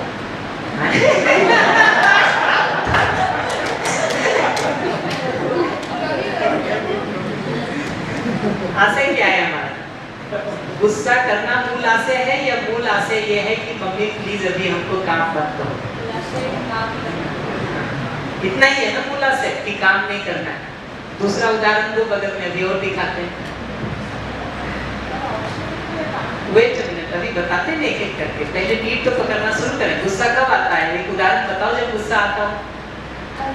जब आप अपने से प्यार से बात कर रहे हो और उसको किसी बीच में गुस्सा आ रहा हो, वो आप पे गुस्सा कर रहे हो, तब। तो जब आप इस तरह से गुस्सा कर रहे हो तो आप उस पर गुस्सा करना चाह रहे हो या आप ये कहना चाहते हो कि क्या मेरे साथ थोड़ा प्यार से बात कर सकते हैं? क्या आशय है आपका? यही आशय है ना? अगला तो अभी 10 उदाहरण में बताता हूँ। वही बताता हूँ सब है। जब हमारी कोई बात नहीं मानता है तब गुस्सा आता है। कोई हमारी बात नहीं मानता है तो हमको गुस्सा आता है। ये गुस्सा करना हमारा उद्देश्य है या हम कहना चाह रहे हैं यार प्लीज मेरी बात मान तो लिया करो कभी? क्या आशय? क्लियर है ना? 30 उदाहरण और दिखा सकता हूँ। माइक दीजिए प्लीज। आता हूँ आपके और लोग।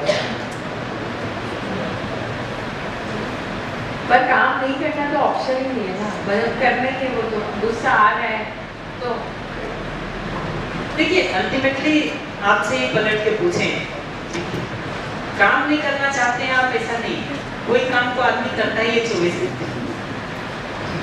ये काम नहीं करता, दूसरा काम करता है, पढ़ाई नहीं करता है, खेलता है। यहाँ का जिस काम को आप काम कह रहे हैं ना, वो नहीं करता होगा, सब फ्रेंड से गप मारता होगा, कुछ और काम करता होगा। कौन है जो अकेले बैठा रहता है? अकेले बैठा रहने वाले तो कोई बुद्ध ध्यानी पुरुष हो सकते हैं, बाकी सब काम ही ढूंढते हैं। हमको जरूरत है इस बात को दिखा पाने की, एक एक स्टेप पे हम आएंगे। हमको जरूरत है इस बात को दिखा पाने की कि इस काम की सार्थकता उसकी जिंदगी में क्या है। उसकी सार्थकता को देख पाएगा, उसके महत्व को देख पाएगा तो उस काम में लगेगा। जिस काम की हमको जिंदगी में सार्थकता दिखाई नहीं देती, वो इम्पोर्टेंस नहीं समझ में आता हो, जिसका वैल्यू नहीं समझ में आता हो, जिसका उपयोगिता नहीं समझ में आता हो, उसको कितना दिन आदमी करेगा? तो हम करेंगे उस पर बात, धीरे धीरे करेंगे। वैल्यू भी समझ में आ रही है, पता है इम्पोर्टेंट है, करना भी आपको ये कोई ऑप्शन नहीं है। और आलस, ये अगला सवाल है, आप पूछोगे उतना ही। कोई भी काम अगर हमको एक बार वैल्यू दिखता है, इम्पोर्टेंस दिखता है ना, तो आलस्य में अभी हमको सुख लग रहा है। इसका मतलब है कि हमको सही कुछ और लगता है, सुख कहीं और लगता है।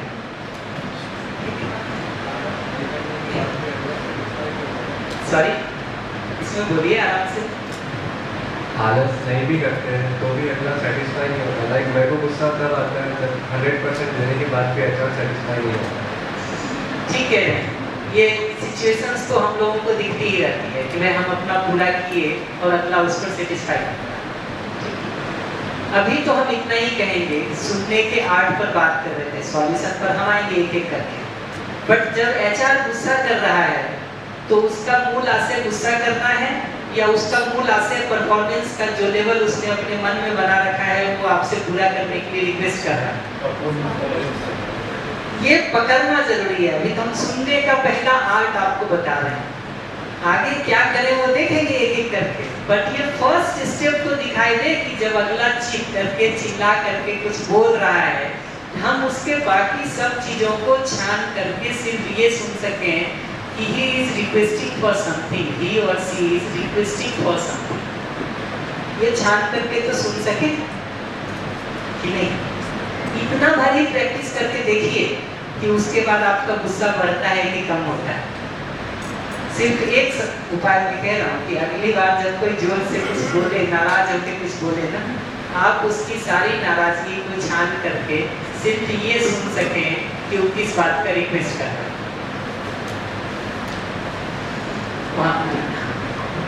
उस वक्त तो फिर और ज्यादा तेज गुस्सा आ जाता है। हमको तेज गुस्सा आ जाता है, उसका कारण हम क्या पहचानते हैं? दूसरे ने जोर से बोला, ये गुस्से का कारण है, या हमको गुस्से के समय संतुलन बना के रखने नहीं आता है, ये कारण है? समाधान सोचेंगे तो इतना सरल है, इतना सरल है। और मैं उत्तर भी नहीं दे रहा हूँ, मैं तो सिर्फ सवाल पूछ रहा हूँ, उत्तर तो आप खुद दे रहे हैं।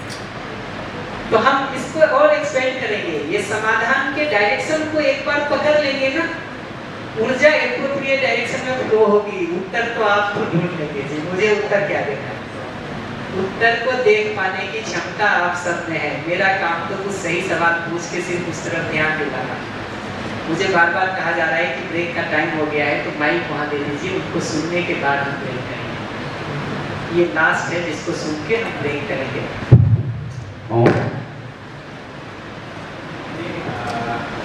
अपनी समझ के हिसाब से ऐसा लिखा कि संबंधों में अंतर्विरोध से बचने के लिए, संबंधों में हमारे अंतर्विरोध से बचने के लिए सदैव सामने वाले के हाव भाव के साथ साथ वाणी में छिपी भावना पर भी ध्यान दें। हो सकता है कि सामने वाला आपके पक्ष में बात रख रहा हो और हाव भाव आपकी अपेक्षा के विपरीत हो। माने गुस्से में बात करके बोल रहा है, जैसे एक माँ कई बार बोलती है कि बेटा तूने ये काम क्यों नहीं किया, ऐसे करके। अब हमने क्या देखना है, गुस्से के भाव से हो तो ध्यान दें कि वह बात तो आपके सामने जो रखी गई है, क्या वह आपके पक्ष में है। तो हमें ये समझ अपनी बढ़ानी होगी, ध्यान देना होगा कि सामने वाले के हाव भाव बेशक कुछ भी हो सकते हैं, परंतु जो सामने वाले से हमारे सामने ये पक्ष बात रखी है, क्या वो हमारे पक्ष में है। तो ये उस समझ को हमें जानना होगा।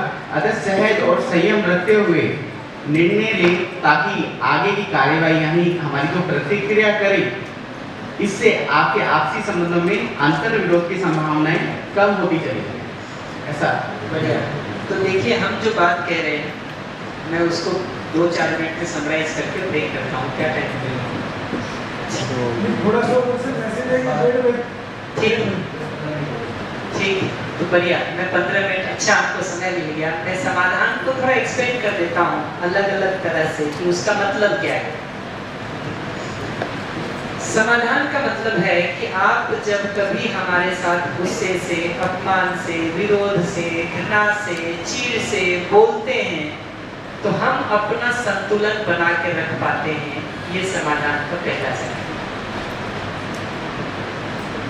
समाधान का दूसरा जगह है कि फिर आपको भी संतुलित होने में, गुस्से से, चीड़ से, क्रोध से, विरोध से बाहर आने में कैसे सहयोग कर सकते हैं। ये डायरेक्शन से सोचते हैं तो समाधान। अगर हमको समाधान के नाम पर ये लगता है कि तुम जोर से बोल रहे हो, हम तुमसे और जोर से बोले, तुम गुस्से से बोल रहे हो, अच्छा अभी बताते हैं तुमको, तुमने ये बताया है कि मैंने ये ठीक नहीं किया, मैं तुम्हारा गिनाऊंगा कि तुम्हारा क्या क्या ठीक नहीं है, और ये तुम्हारे गिनाने शुरू होता है, धीरे धीरे खानदान तक पहुंच जाता है। तो देखिए तो झगड़े को कैसा शुरू होता है, वो ऐसा गिनती चलता रहता है। इसको मैं समाधान नहीं कहता, ये समाधान है भी नहीं। क्यों नहीं है? क्योंकि अपमान, क्रोध, विरोध, घृणा, चीड़, नफरत, ये जब भी आपके अंदर होता है, आप आराम में रहते हैं कि परेशान रहते हैं? आप उसमें बने रहना चाहते हैं कि उससे बाहर निकलना चाहते हैं? उत्तर साफ है। तो जिस स्थिति में रह करके मैं खुद ही जल रहा हूँ, जल रही हूँ, परेशान हो रहा हूँ, परेशान हो रही हूँ, उसको समस्या कहेंगे कि समाधान कहेंगे? समस्या। फिर गुस्से के साथ, विरोध के साथ, घृणा के साथ, चीड़ के साथ, नफरत के साथ जब मैं दूसरे को कुछ बोलता हूँ, तो उसको सुन करके वो आराम में आता है कि परेशान होता है? परेशान होता है। तो आग हमारे अंदर लगी थी, हमने दूसरे के अंदर और लगा दी। इसको समस्या कहेंगे कि समाधान कहेंगे? ठीक है। आपको लगता होगा कि क्या ये इतना मुश्किल, मतलब कैसे हो सकता है कि अगला गाली दे रहा हो और हम रुक जाए, अगला गुस्सा कर रहा हो हम रुक जाए, ये कैसे संभव है? ये सब पर मैं धीरे धीरे बात करूंगा, लेकिन एक छोटा सवाल आपसे पूछ लेता हूँ। आप रोड पर ड्राइविंग कर रहे हैं, ठीक है, आपसे आगे वाले स्कूटर का एक्सीडेंट हो जाए, आप ब्रेक मारते हैं कि आप भी जाके धक्का मारते हैं? ब्रेक मारते हैं। क्यों ब्रेक मारते हैं? क्योंकि आपको अपना हाथ पैर नहीं तुलवाना है, अपनी स्कूटी नहीं तुलवानी है, इसलिए तो ब्रेक मारते हैं कि नहीं? आप एकदम एप्रोप्रिएट साइड में सारे ड्राइविंग के नियमों को पालन करते हुए चल रहे हैं, अगला रॉन्ग साइड से आके आपसे टकराने वाला हो, आप अपना बचाव करते हैं या कहते हैं नहीं हम तो एप्रोप्रिएट साइड में हैं, हम ऐसे ही चलते हैं? क्यों? क्योंकि हमको पता है गलती भले अगले की है, स्कूटी मेरी टूट ली है, हाथ पैर मेरा कि नहीं?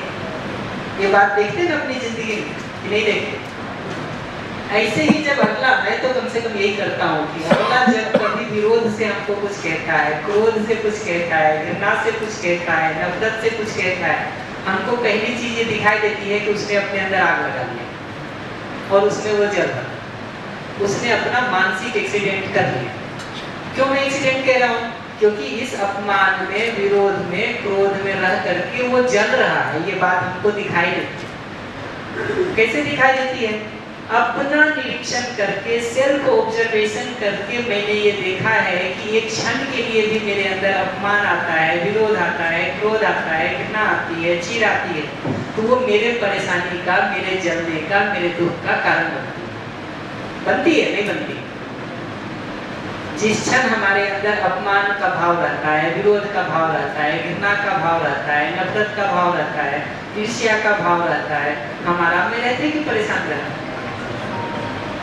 तो दूसरा भी हमको जैसे ही विरोध के साथ, घृणा के साथ, नफरत के साथ, ईर्ष्या के साथ दिखाई देता है, हमको पहली चीज ये दिखाई देती है कि इसने एक्सीडेंट कर लिया, इसने अपना स्कूटी तुड़वा दिया, इसने अपना हाथ पैर तुड़वा दिया, ये तो गड्ढे में गिर गया, अब हम गिरे कि हम रुके? धक्का मारेगा ना कोई, तब भी नहीं गिरना चाहिए, तब भी नहीं गिरना चाहिए, क्योंकि हमको दिखता है कि सामने वाला आग में जल रहा है, ठीक? अब हम क्यों जले थे? बुझाने के लिए कुछ कर सकते हैं तो आगे करेंगे, जो दीदी पीछे पूछ रही थी, निश्चित रूप से बुझाने के लिए भी देर सवेर हम कुछ कर पाएंगे, लेकिन दूसरे को बुझाने के लिए पहले ये जरूरी है कि खुद ठीक रह सके। अगर हमारे अंदर ही वो आग लग गई, फिर बुझाने के नाम पर हम जो भी करेंगे वो आग फैलाएंगे। हमको एक बार दिखता है, रिस्पॉन्ड करता हूँ, माइक उधर बढ़ा दीजिए। हमको एक बार दिखाई देता है कि सामने वाले व्यक्ति को कोरोना हो गया है, इलाज करने जाएंगे तो अपनी सुरक्षा करके जाएंगे या कूद पड़ेंगे भावुकता में? अगर किसी इन्फेक्शस डिजीज से अगला ग्रसित है और हम इलाज करना चाहते हैं या कुछ सहयोग करना चाहते हैं, अपनी सुरक्षा के साथ करेंगे कि कूद पड़ेंगे? तो सहयोग जरूरी है, लेकिन उस सुरक्षा के साथ ही सहयोग हो सकता है। और उसका पहला कदम है अगले के गुस्से के समय ये दो बात देख पाना, एक वो जल रहा है अपने खुद पे, फिर हमारी तरफ आ रहा है, दूसरा उसके सारे गुस्से विरोध में से वो जो कुछ भी कहता है उसको फिल्टर आउट करके उसकी नीड क्या है उसको पहचानना। यहाँ से देखेंगे ना, प्रैक्टिस करके देखिएगा ब्रेक में ये दो बात। अगला जब कभी गुस्से में, बात ब्रेक में प्रैक्टिस करके देखिए, फोन पर घर वालों से बात करेंगे तब प्रैक्टिस करके देखिए।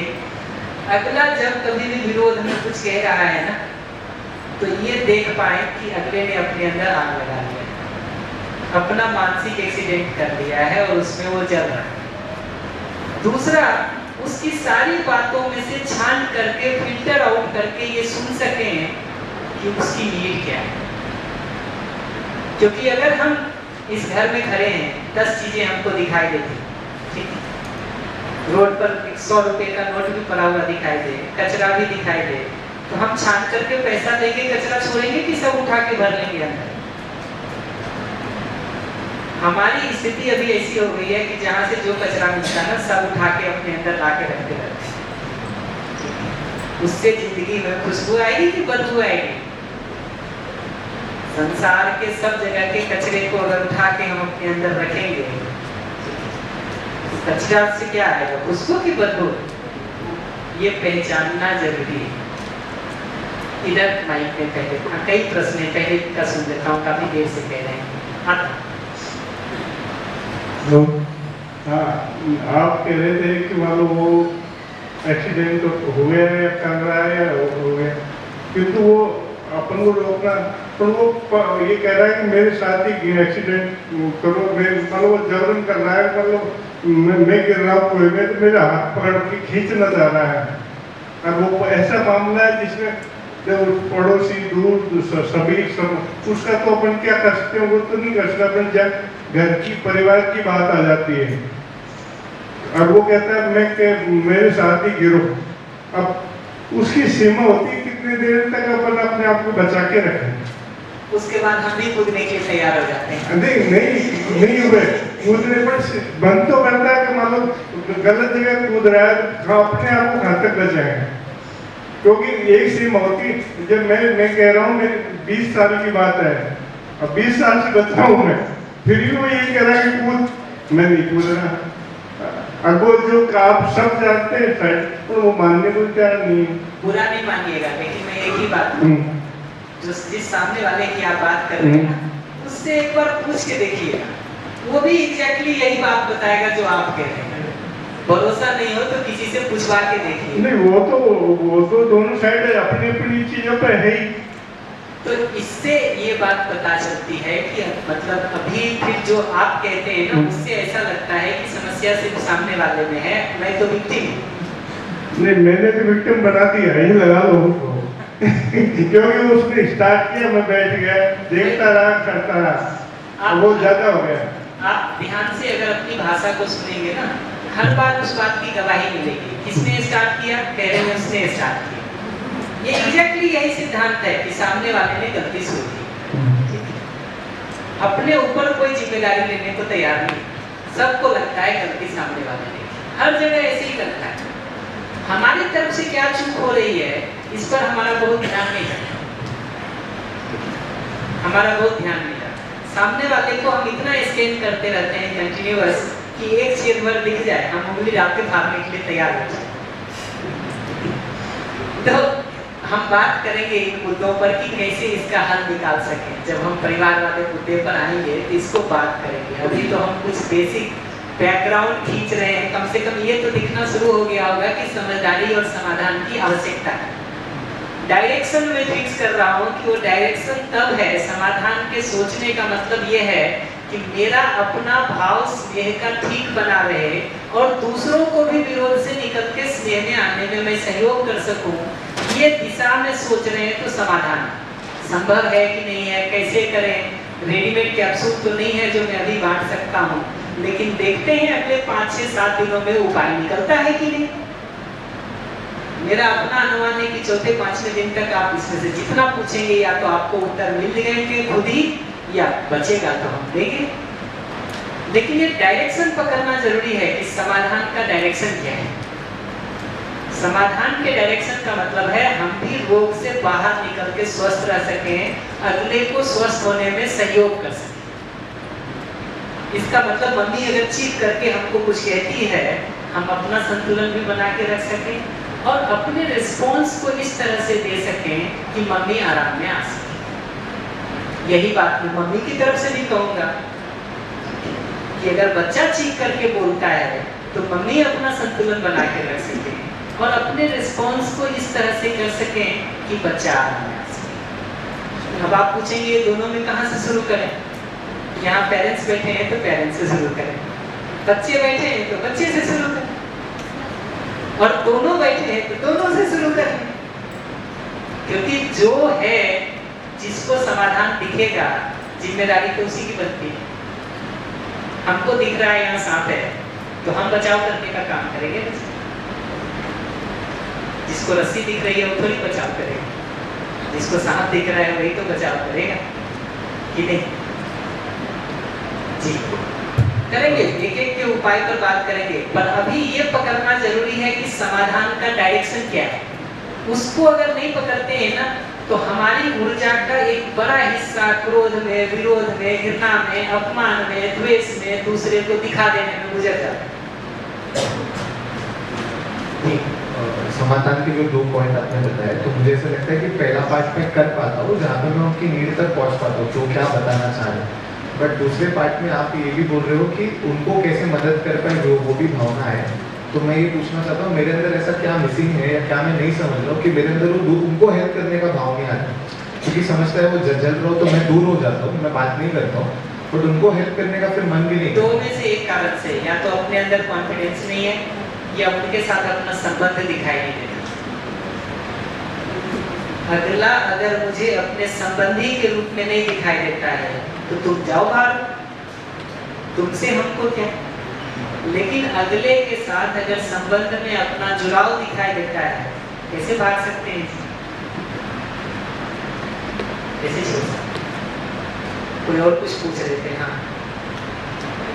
भैया, समाधान की जब बात हुई तो सेकंड वाला था कि सामने वाले की नीड पहचाननी है। जब हमने पहचान ली, मतलब हम सब चाहते हैं कि समाधान बना रहे, नीड पहचान ली, बट सब नीड्स को फुलफिल तो नहीं कर सकते ना, और नहीं कर सकते इसकी वजह से और प्रॉब्लम्स क्रिएट होता है।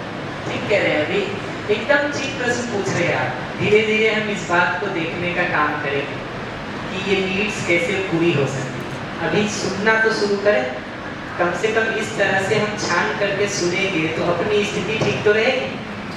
फिर जितना कर पाएंगे करेंगे, नहीं कर पाएंगे नहीं करेंगे। नहीं कर पाएंगे अभी के लिए मैं इतना कहूँगा कि मत करेंगे, आगे देखेंगे कि कैसे वो हो सकता है, हम उसको भी देखेंगे, मना नहीं कर रहे, वो हो सकता है पूरा ही हो जाए।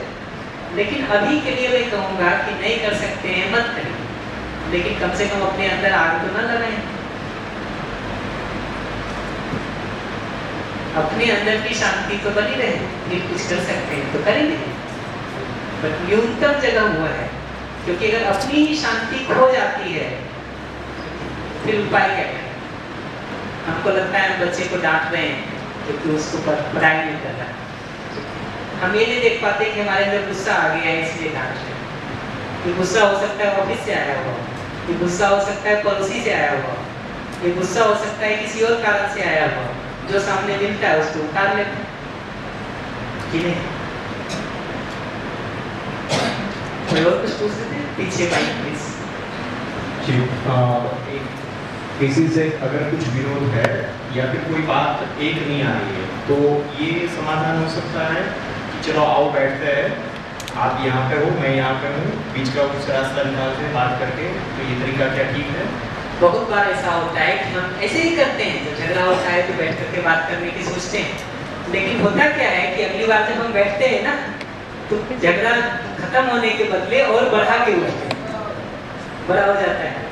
2-3 बार अगर टेबल पे बैठ के ऐसा हो जाए तो चौथी बार हमको लगता है यार इस झंझट में नहीं पड़ना ही ठीक है, दूर रहो यही ठीक है। तो हमको तरीके आने की जरूरत है। अभी क्या हो गया है, हमारा सारा टोन लहजा जो बोलने का हो गया है ना, और बातें वो सब एक दूसरे के शिकायत को लेकर हो गया। आप शाम को घर में आते समय कोई काम आपको कहा गया हो, आप ना करके आए, वो यहाँ से नहीं शुरू होता है कि दूध का पैकेट ले आए, वो यहाँ से शुरू होता है कि तुमको आजकल ध्यान तो रहता नहीं है हमारा, कहीं और मन लगा ले हो क्या। अब उसके बाद क्या है, अब जवाब तो बाद में आएगा सारा। अभी यहाँ पलट के ये बताएगा कि अच्छा ऐसी बात है क्या, तुम सुबह से कहाँ बिजी रहती हो ये तो बताओ। अब मुद्दे पीछे छूट गए, बहस के दूसरे मुद्दे क्रिएट हो गए, दूसरा ग्राउंड क्रिएट हो गया जिसपे वो पुराना पिच तो छूट गया दूध लाने का, नया पिच तैयार हो गया जिसपे हम मारे जा रहे हैं एक दूसरे को। ये पकड़ना जरूरी है। पीछे कुछ कह रही थी, उनको सुन के आता हूँ, माइक उधर दे दीजिए प्लीज। एक प्रश्न यहीं पे है बगल में, इनको पहले दे दीजिए। आता हूँ दीदी 1 मिनट, इधर कोई माइक को उधर बढ़ा दीजिए प्लीज। तरीका कहाँ से आएगा? तरीका कहाँ से आएगा? तरीका आएगा तो आपके अंदर से, क्योंकि आप में भी सोचने और विचारने की क्षमता है। हम तो उसके कुछ बिंदुओं पर धीरे धीरे बात करना शुरू कर रहे हैं कि तरीका सोचा जा सकता है,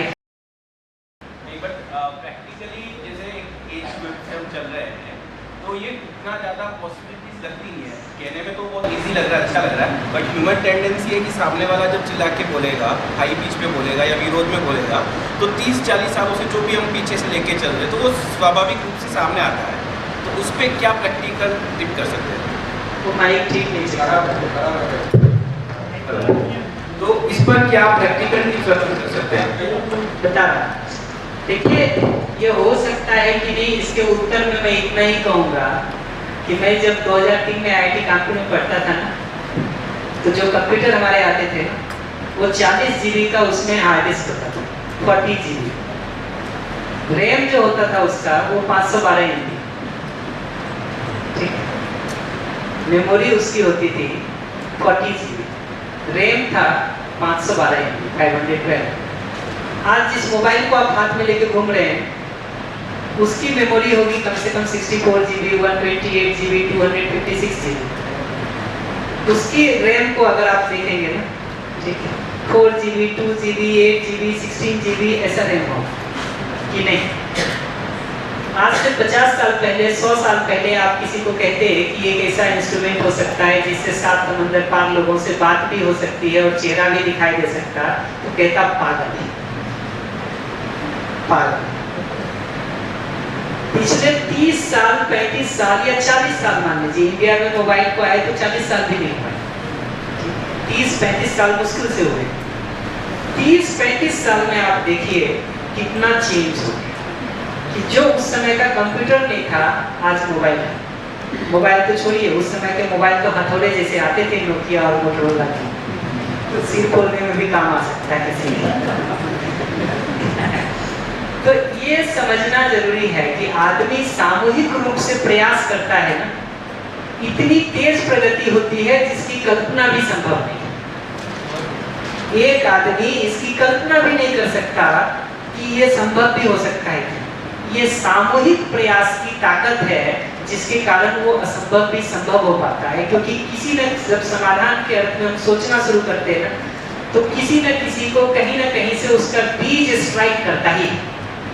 आदमी की ये क्षमता है कि जब हर आदमी उस डायरेक्शन में सोचना शुरू करता है तो किसी न किसी को कहीं न कहीं से उसके उपाय निकल जाते हैं, और एक आदमी एक बार उपाय निकाल देता है ना, वो बाकी सब के लिए काम आता है। हम सबको अपना अपना मोबाइल का आविष्कार करके प्रयोग करना होता है ना, तो 10-20 लोगों के हाथ में मुश्किल से आज मोबाइल होता। और आज देश की हालत ये है कि जितने आदमी हैं उससे ज्यादा मोबाइल है। सिम तो छोड़ो, सिम तो निश्चित रूप से आजकल 2 आदमी देखे ही घूमता।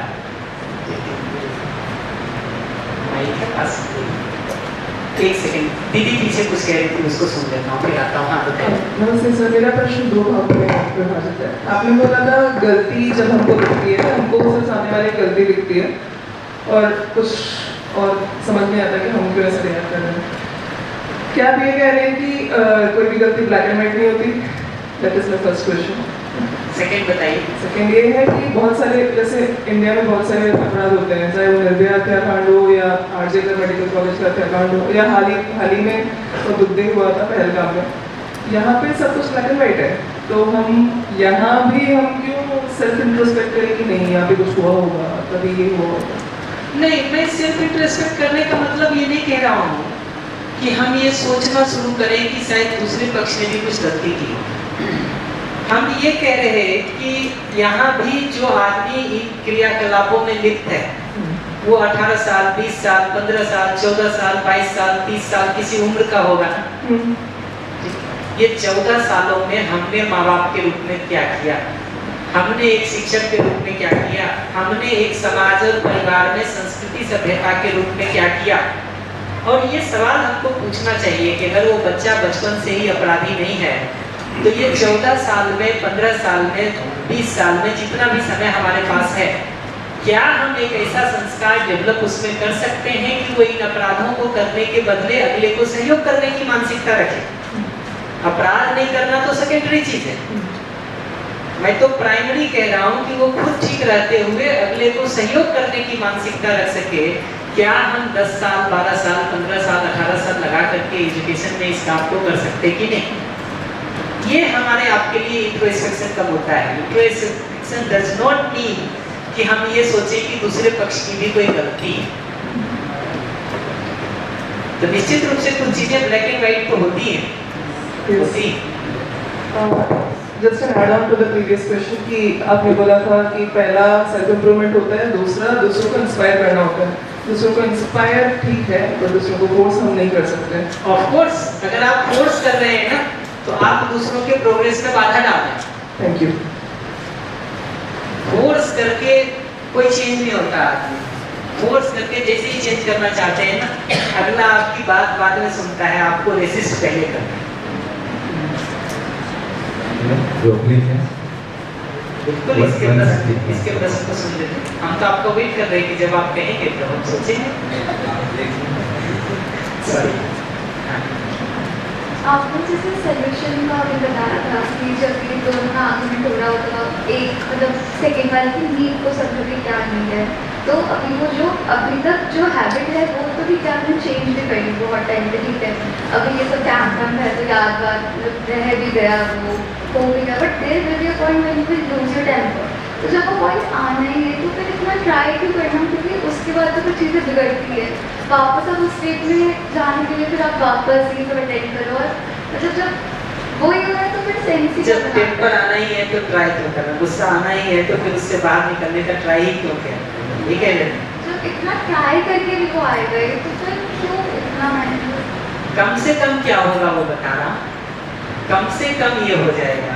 देखिए एक तो गुस्से से बाहर पूरा निकला जा सकता है कि नहीं, मैं तो कहूँगा निकला जा सकता है, लेकिन आप इसको माने ऐसा मैं बिल्कुल नहीं, मेरा पोजीशन पूछेंगे तो निकला जा सकता है, लेकिन आप माने ऐसा मैं बिल्कुल नहीं कह रहा। लेकिन उसके बावजूद भी ट्राई करना इसलिए ज़रूरी है कि अभी जो दिन में 10 बार गुस्सा आता है वो कम से कम 2 बार तो होगा।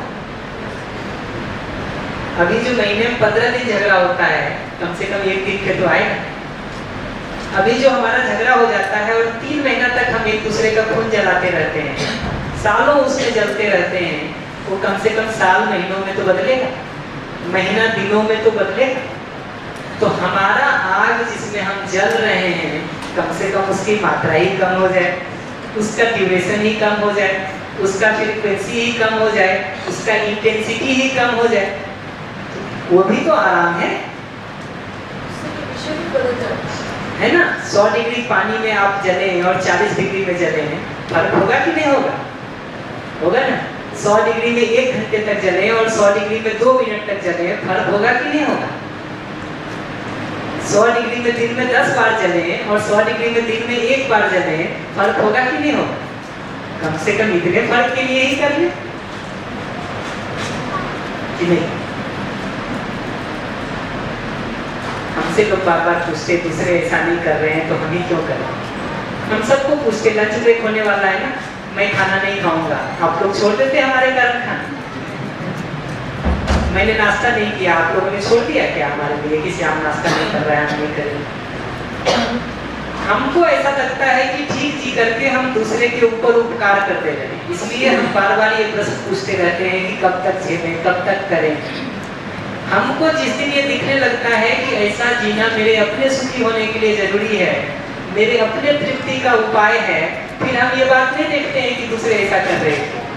फिर दूसरा नाश्ता करे तो ठीक, नहीं करे तो ठीक, हमको भूख लगी हम करेंगे। दूसरा खाना खाए तो ठीक, ना खाए तो ठीक, हमको भूख लगी हम खाएंगे। अपनी आवश्यकता के रूप में जब दिखता है ना कि संबंध में स्नेह के भाव से जीना मेरे अपने सुखी होने के लिए जरूरी है, क्योंकि एक क्षण के लिए भी विरोध का भाव मेरे दुख का कारण बनता है कि नहीं। अपने से पूछ के देख लीजिए, मैं तो उत्तर भी नहीं दे रहा हूँ, मैं तो सिर्फ सवाल पूछ रहा हूँ। ये बात तो कोई माइक ऑन है कहीं पर, प्लीज ऑन कर लीजिए। हमको ये दिखना जरूरी है कि एक क्षण के लिए भी विरोध का भाव, अपमान का भाव, गुस्सा, ये मेरे अपने दुख का, मेरी अपनी पीड़ा का, मेरी अपनी परेशानी का कारण बनता है। बनता है कि नहीं बनता? बनता है। बनता है। एक बार ये बात अगर अपने में दिखने लगे तो इसका मतलब होता है स्नेह के भाव से जीना, सम्मान के भाव से जीना, ये मेरे अपने सुखी होने के लिए जरूरी है। It is the only way to ensure my own happiness.